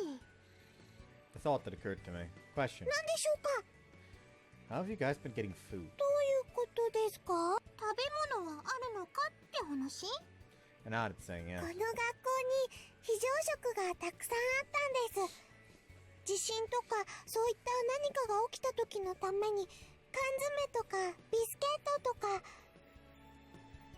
それをみんなで分けて食べていました。あと商店街のお店に残っている食べ物とか、水は学校の貯水槽のものを、あと山の小川から汲んできたり、それに先生が海の水を飲めるようにする方法を教教えてくれたりしたんです。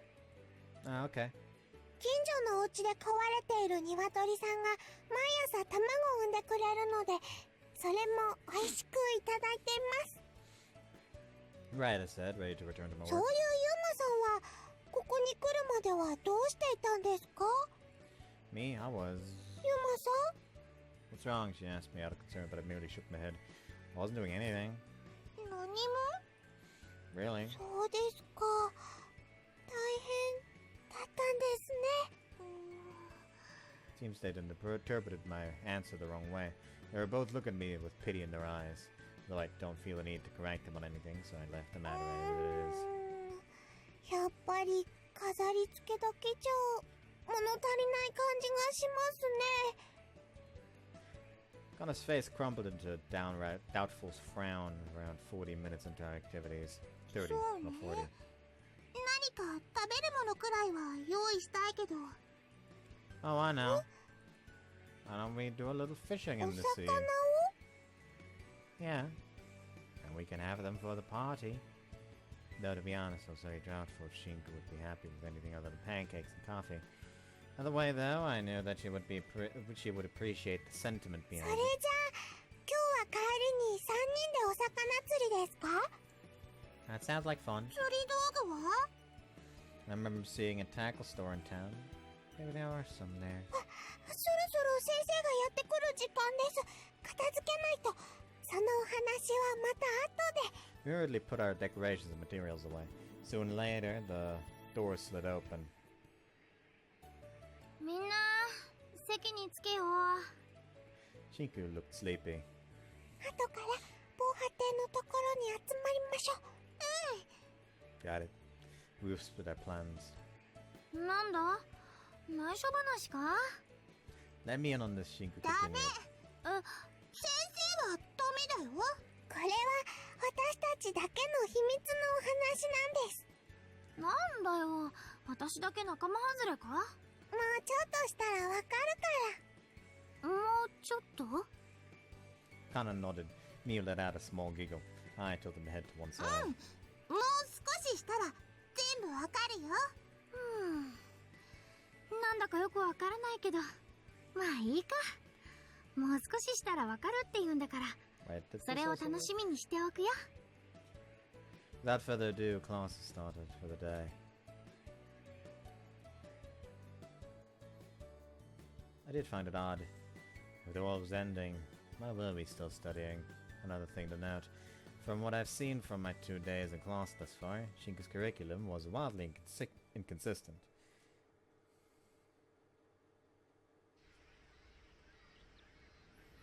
After school had ended, the three of us gathered by the breakwater. 先生に怪しまれたりしませんでした？大丈夫。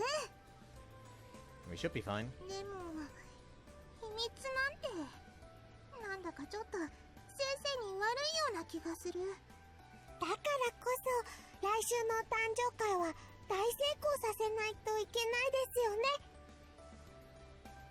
ケーキの代わりが釣ってきた魚で本当に大丈夫なのかな。気持ちが大切なんですよ。 The important part isn't what we're doing, but the fact that we're doing something for her. そうです。そういうことですよね、きっと。 I borrowed some fishing rods from the tackle store, by the way. 黙って持ってきちゃったんですか？ There was no one there to ask. I showed them what I'd picked up from the store, one for each of us.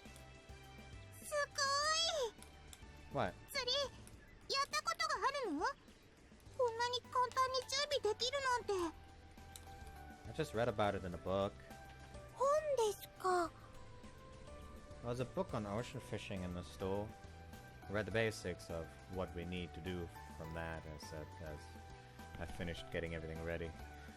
All that was left was for everybody to put the bait on their hooks. 本を読んだだけでそんなに準備ができるようになったりするんですか？ That's what books are for. そのためにって？ Yeah, come on, grab your poles. We'll smoke the fish to preserve them. That way they'll last till next week. 燻製って何ですか？ Are we gonna fish?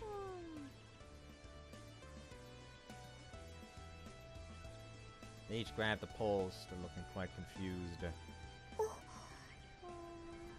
What's wrong? いいえ、なんだか不思議ですけど、今はそれよりもお魚を釣らないといけませんよね。そうね。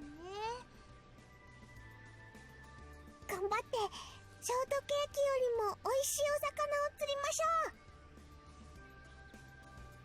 ケーキ What's the matter? ケーキ食べたい。そうですね。甘いもの食べたいですよね。 Now they were both in a depressed mood. How about pancakes? They're cakes too, right? ああ、毎日先生に食べさせてもらってるんですね、ユウマさんは。 You do know about her eating habits as well, I take it? 前は私たちの食事を毎日先生が作ってくれてたから。先生はホットケーキしか作れないみたいなんです。 Probably not. それに今はどうか知らないけど、理科室にあるような実験道具とかを使って作るんだよね。 She prepared the mixture in a flask with test tube and used a bunch of spirit lamps to cook 先 them. 生が作るホットケーキはとても美味しいけど、毎日同じなのはちょっとですよね。 Two of them exchanged a knowing smile. でも久しぶりに食べたいかも、先生のホットケーキ。 Want me to bring some with me tomorrow then? Sure, 約束？ of course. 分かった、楽しみにしてるね。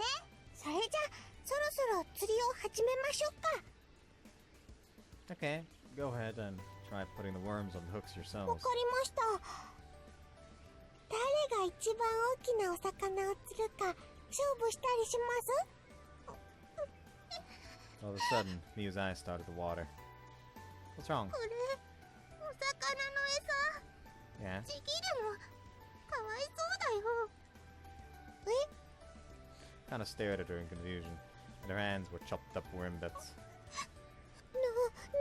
すか？まるで私が怖い子みたいじゃないですか。 I set Miu's bait for her as she sniffled. By the way, 何？ how come Shinku was teaching you all? どういうことですか？ She told me she was carrying out some sort of research in order to save this world. So then why was she teaching these two right now? I'm simply curious about how that came about. 先生と私たちはもともとあの学校の生徒だったの。 Really? はい、あそこ以外近くに学校ありませんから、一クラスでいろんな年の子たちがいたんです。だから先生と私たちはクラスメイトだったの。年の離れたクラスメイト。世界がこんなになるまでは一度も会ったことなかったけど、 You hadn't met once. 先生は先生のお父さんとお母さんが偉い学者さんで、先生はその研究を手伝っていたから学校に来る暇がないんだってそう聞いてました。この国は大人になると誰でも夢を叶えてもらえる国ですけど、年に一度の神無月、遠いどこからか真っ白な羽を運んでくる風に誰かが一人連れて行かれていたの。そうすることでこの国は意地悪な神様に消されることなく、安寧に未来を歩んでいけるんですって。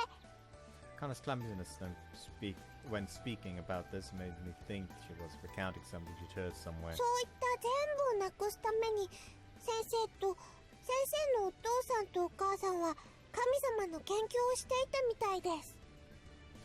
Pear continued on to explain that at some point God stopped limiting it to a single sacrifice per year. I have a question. はい？ Is Shinku still researching? みたい。学校の理科室で。 Oh, she was still working, it seems. そんな先生が世界が終わり始めた頃、お母さんたちを連れて行かれて一人になった私たちを学校の教室に集めてくれたんです。これからは私たちだけで力を合わせて生きていかなくちゃいけない。だからできるだけここに集まるようにしよう。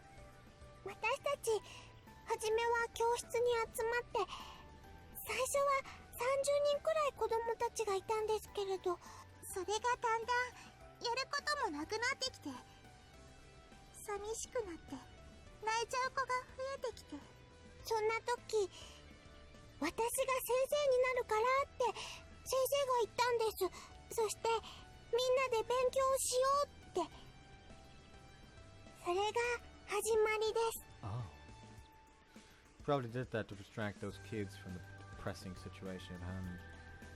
You could visibly see the sadness and loneliness starting to take its toll on their だ hearts. から授業内容はあまり意味がないみたいだよ。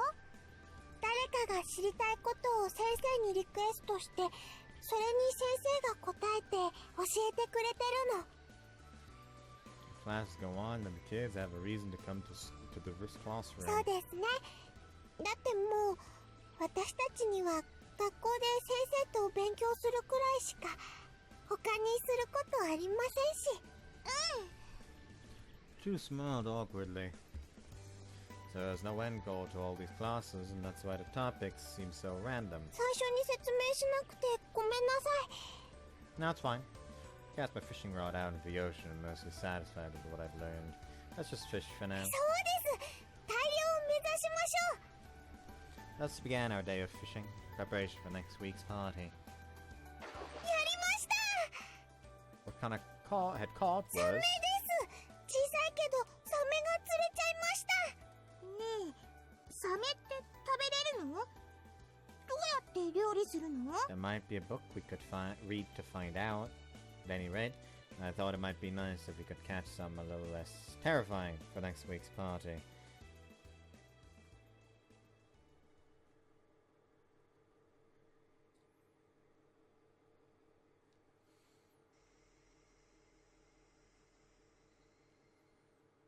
The day was nearing its end. I was back with Shinku. We sat under an old katasa together eating pancakes for dinner that this time she had made. 今日は何をして過ごした？ Right. The three of us went fishing on the breakwater. 釣り？どうしてまた釣りなんて渋いことを。 She giggled, wondering out loud what kind of kids we were doing things that old folks usually did. それで？何か釣れたのか？ Not sure if I can tell you. なるほど。また秘密か。もしや3人で何か企んでるな？変ないたずらだったら承知しないぞ。 Weird like what? 3人で私を担いでやろうとか、そんな感じのだよ。 What? Of course we're not. そうか？だけどもしもそんなことしたら、私は泣いちゃうかもだぞ。 Even though I knew she was merely joking, the thought of her crying pained my heart a little. Well, like Kanamiya said early in the day, you'll find out soon enough. まあいいか。そのもうすぐっていうのを楽しみに待ってるよ。 Not much later, we finished our pancakes. I stowed the final small piece in a lunchbox and stored it in the refrigerator. Mute told me that she wanted to try Shiku's pancakes again. I hoped this would make her happy. At this point, I realized that I was actually somewhat looking forward to seeing her reaction tomorrow. どうした？ぼーっとして。 It's nothing. Closed my eyes and shook my head. Shinku, I'm ready. 話？ I want you to tell me about this other Yuma you were going to yesterday, but stopped. そうだったな。そういう約束だった。 Shall we go for another stroll? そうだな。そうしようか。腹ごなしに外を歩こう。 Shinku grabbed my hand with her smaller one and led me outside. That implies that even though he's younger, his hand is the bigger one. The crimson moon loomed, scar left on its world from the adult stream. There was no feathers tonight, only those red beams of moonlight. I've heard that you're still continuing your research to save this world. ああ、そうだな。しているよ。私の器には収まりきらない。そんな難しい研究を。あ、そう。私じゃ力不足だったんだ。あの子たちの夢を叶えるために、この世界を救い出すんだって、そんなことを思っていたけれど。でも、研究は父として進まない。 That's just too many things we don't know about this world of ours, she laments. And she closes her eyes. What do you mean when you're saying you're not good enough? ユーマは遠慮知らないな。 She smiled wryly at me. Sorry. いいや、気にするな。謝ることはない。子供はそれくらいの方が可愛いもんなんだよ。とにかく何をするにも力量ってものは必須だろ。水泳をするにも楽器を演奏するにも突き詰めれば誰より早く走るのだって。積み重ねた経験値と、そして持って生まれた才能、そういう意味では才能は私よりも妹の方があった。それなのにあいつは研究に不向きだった。 That girl really was a lost cause, Shinku added, smiling wistfully. 机にかじりついて長時間を過ごしていられるようなタイプじゃなかったんだ、あいつは。 So she had talent but not the personality? そういうこともあるんだよ。複雑なんだ。入り組んでいるんだ、人間の固有情報なんてものは。 Right. 私に妹のような才能があればこの世界はこんな寂しい状態になることもなく、いとも簡単に救われていたかもしれないのに。 So what exactly are you researching? I remember hearing you inherited it from your parents or something. なるほど。お前はいろいろなことをあの子たちに教えてもらったんだな。 She heaved a sigh. Then the corners of her lips curled up into a wry smile. She seemed a bit exasperated. Not exhausted. I'm stupid. I'm gonna do this, by the way. Turn on the webcam. Now, there is proof on YouTube that this is not a just press the auto button if the fucking bot just decides to go to this part of the video to, like, check this shit. And then just decide, oh, beep, beep, fuck this guy. Nah, not the case. I'm here. I'm just naked. Half naked. She seemed a bit exasperated. だけどまあいいか。教えよう。説明しよう。私たち家族が行ってきた研究のその内容を。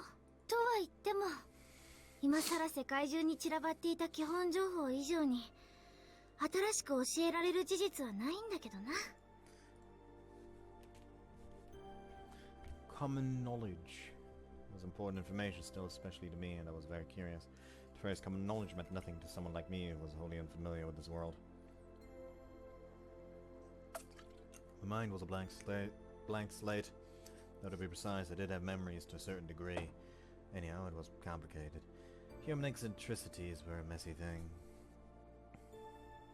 Hold on.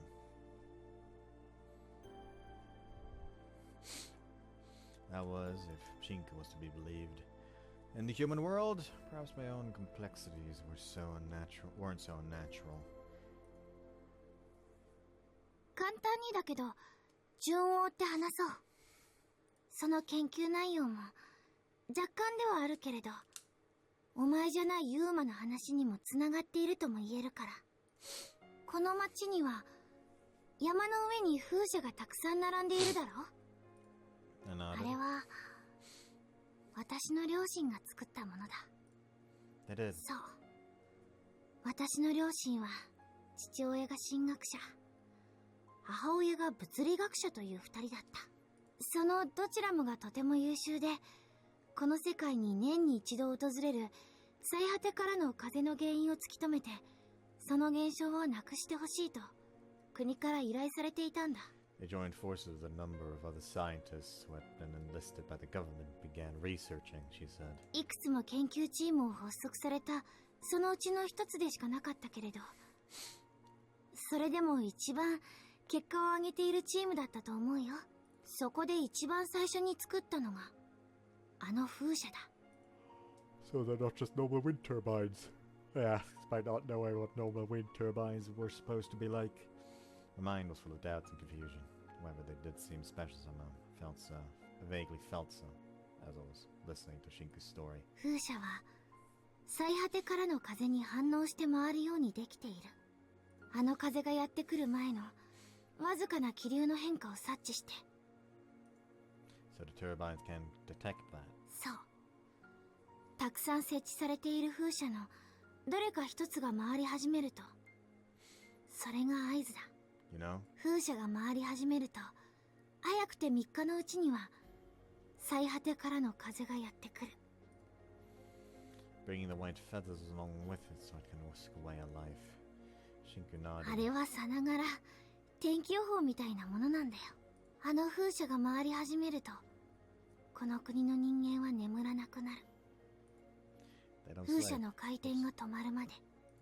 話によると、最果てに選ばれた者の夢の中に意地悪な神様が現れて、今年は君に決めたと告げられるらしい。それがどんな夢なのかは知らないけれど、とにかくそういうことらしいと私は妹にそう聞いた。 Your sister did. 私の妹は最果ての神様に連れて行かれた被害者だ。そしてユーマも妹が連れて行かれる前の年にユーマが連れて行かれて、何ヶ月もずっと泣き晴らした妹だったけど、今度は翌年に妹自身が選ばれて、これでいいのと Why 笑って would いた。 she? これでユーマに会えるかもしれないからって。 Was this back when only one sacrifice per year was taken? Shinku nodded. Before the anomaly occurred, the wind used to only come by once a year, take one person at a time, she said. Bizarre as it was, the cycle of yearly sacrifice was considered normal to us. On that particular year, it just so happened to be my sister. 私は妹の愛を助けるために両親と共に研究を急いだ。絶対に助けたかったんだ。でも3日程度で、そんな短い期間で数年かけても未完成のままな研究が完成するはずもなく。 So your sister was ultimately taken. Shinku nodded before continuing. 頑張ったんだ。私も両親も必死になって頑張った。頑張って頑張って頑張って、妹を助けるためにと頑張って。でも何もかもが遅かった。愛は連れて行かれた。でもあいつは笑っていたんだ。心配しないで、悲しまないで。私はこれで幸せだから。ユーマに会いに行けて嬉しいから。それにお父さんとお母さん、そしてお姉ちゃんが住むこの世界を守れるんだから、とても幸せ。そんなことを言って She 笑顔 protected で this 消え world. ていった。 Whoops. She protected this world. Because if those chosen to be the sacrifice fought against their fate, the world they lived in would be annihilated. That was how it went. 愛は望み通りユーマに出会えたのかどうかはわからない。連れて行かれた最果てであいつは幸せになったのかも定かじゃない。でも確かに言えることがある。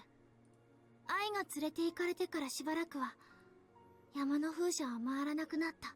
最果てからの風がピタリと止んだ。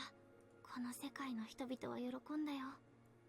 どういうわけか私たちは助かったんだって。 Didn't matter how or why they had been saved. That was the reality of it, and they cared about nothing 世 else. 界中が安堵に包まれる中、私たち家族は戸惑った。だけど愛が連れて行かれた最果てで意地悪な神様相手に説教でもしているんじゃないのかと、そう考えると But おかしくもなったんだ。 if that was what she'd done, it hadn't been very effective. The peace we experienced was short-lived. Soon after, people began to disappear, starting with the adults. That was when the anomaly began. That was when the anomaly destroying our world first began. The peace following the disappearance of Shinku's sister was a false alarm. 愛には例えようもない大きな感謝を、そしてそんな愛を連れ去っていった最果てに住むという神様には最大限の憎しみを。 Oh, no worry, we all hate the bitch-made god. それが私たちの心情だ。 A vehement hatred. ああ、私は無神論者だ。神様なんてものは信じちゃいない。だがそこをあえて私たちを追い詰めるこの自然界の法則性を神様が定義するなら、私はその全てを憎らしく思う。いつかその場所にたどり着いたなら、その黒幕をぶん殴ってやらないと気が済まないんだ。私はたとえ相手がこの拳で殴りつけられないような大きな大きな相手だったとしても、私はその全てを壊してやるんだ。妹とユーマを連れ去った何者かを私は絶対に許すことはできない。 You gonna roughen him up? That's not very ladylike of you. You smirked slightly at my words. ユーマはお前じゃないユーマのことだ。もしかするとそんな私だからあいつは私じゃなくて愛を選んだのかもしれないな。ああ、生涯を共にする相手にな。勘違いするなよ。別に私はあいつに選ばれたかったわけじゃない。 Denial. ただなんとなく私は妹と比べると女の子として魅力に欠けるのかもなって、そう思ったんだ。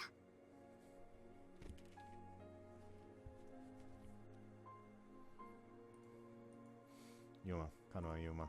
Whenever Shinku spoke with his Yuma and of me, she seemed so very happy. It was a fond longing, yet one that also seemed sad as well. I could see in her eyes. She truly loved this person from her memories who was no longer with her. He was special to her. When I looked at it, when I looked at the expression on Shinku's face, my chest hurt so much. 一体どうした？どこか怪我でもしたの Are you か？ alright? She asked, peering worryingly into my face. I shook my head, telling her that I was fine. そろそろ帰ろうか。少し冷えてきた。 It's also almost bedtime. そうだな。それに今日は Shinku looked out toward the mountains. 今日は風車を回っていないから、明日もきっと今日みたいに穏やかな日だ。その確認もできた。今夜は安心して眠れる。 We returned to the apartment. I then took out that book, my sole possession. Where did it come from? How did I obtain it? I jotted down the events of that day within its pages. Also, I could preserve the brittle fragments of my memory and keep them from crumbling apart come tomorrow. That night, she and I slept in the same bed again, two of us sharing that tiny space.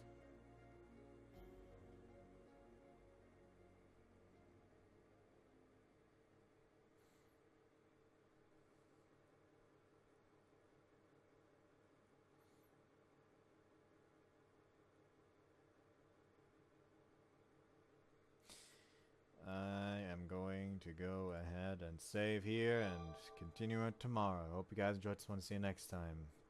Bye-bye.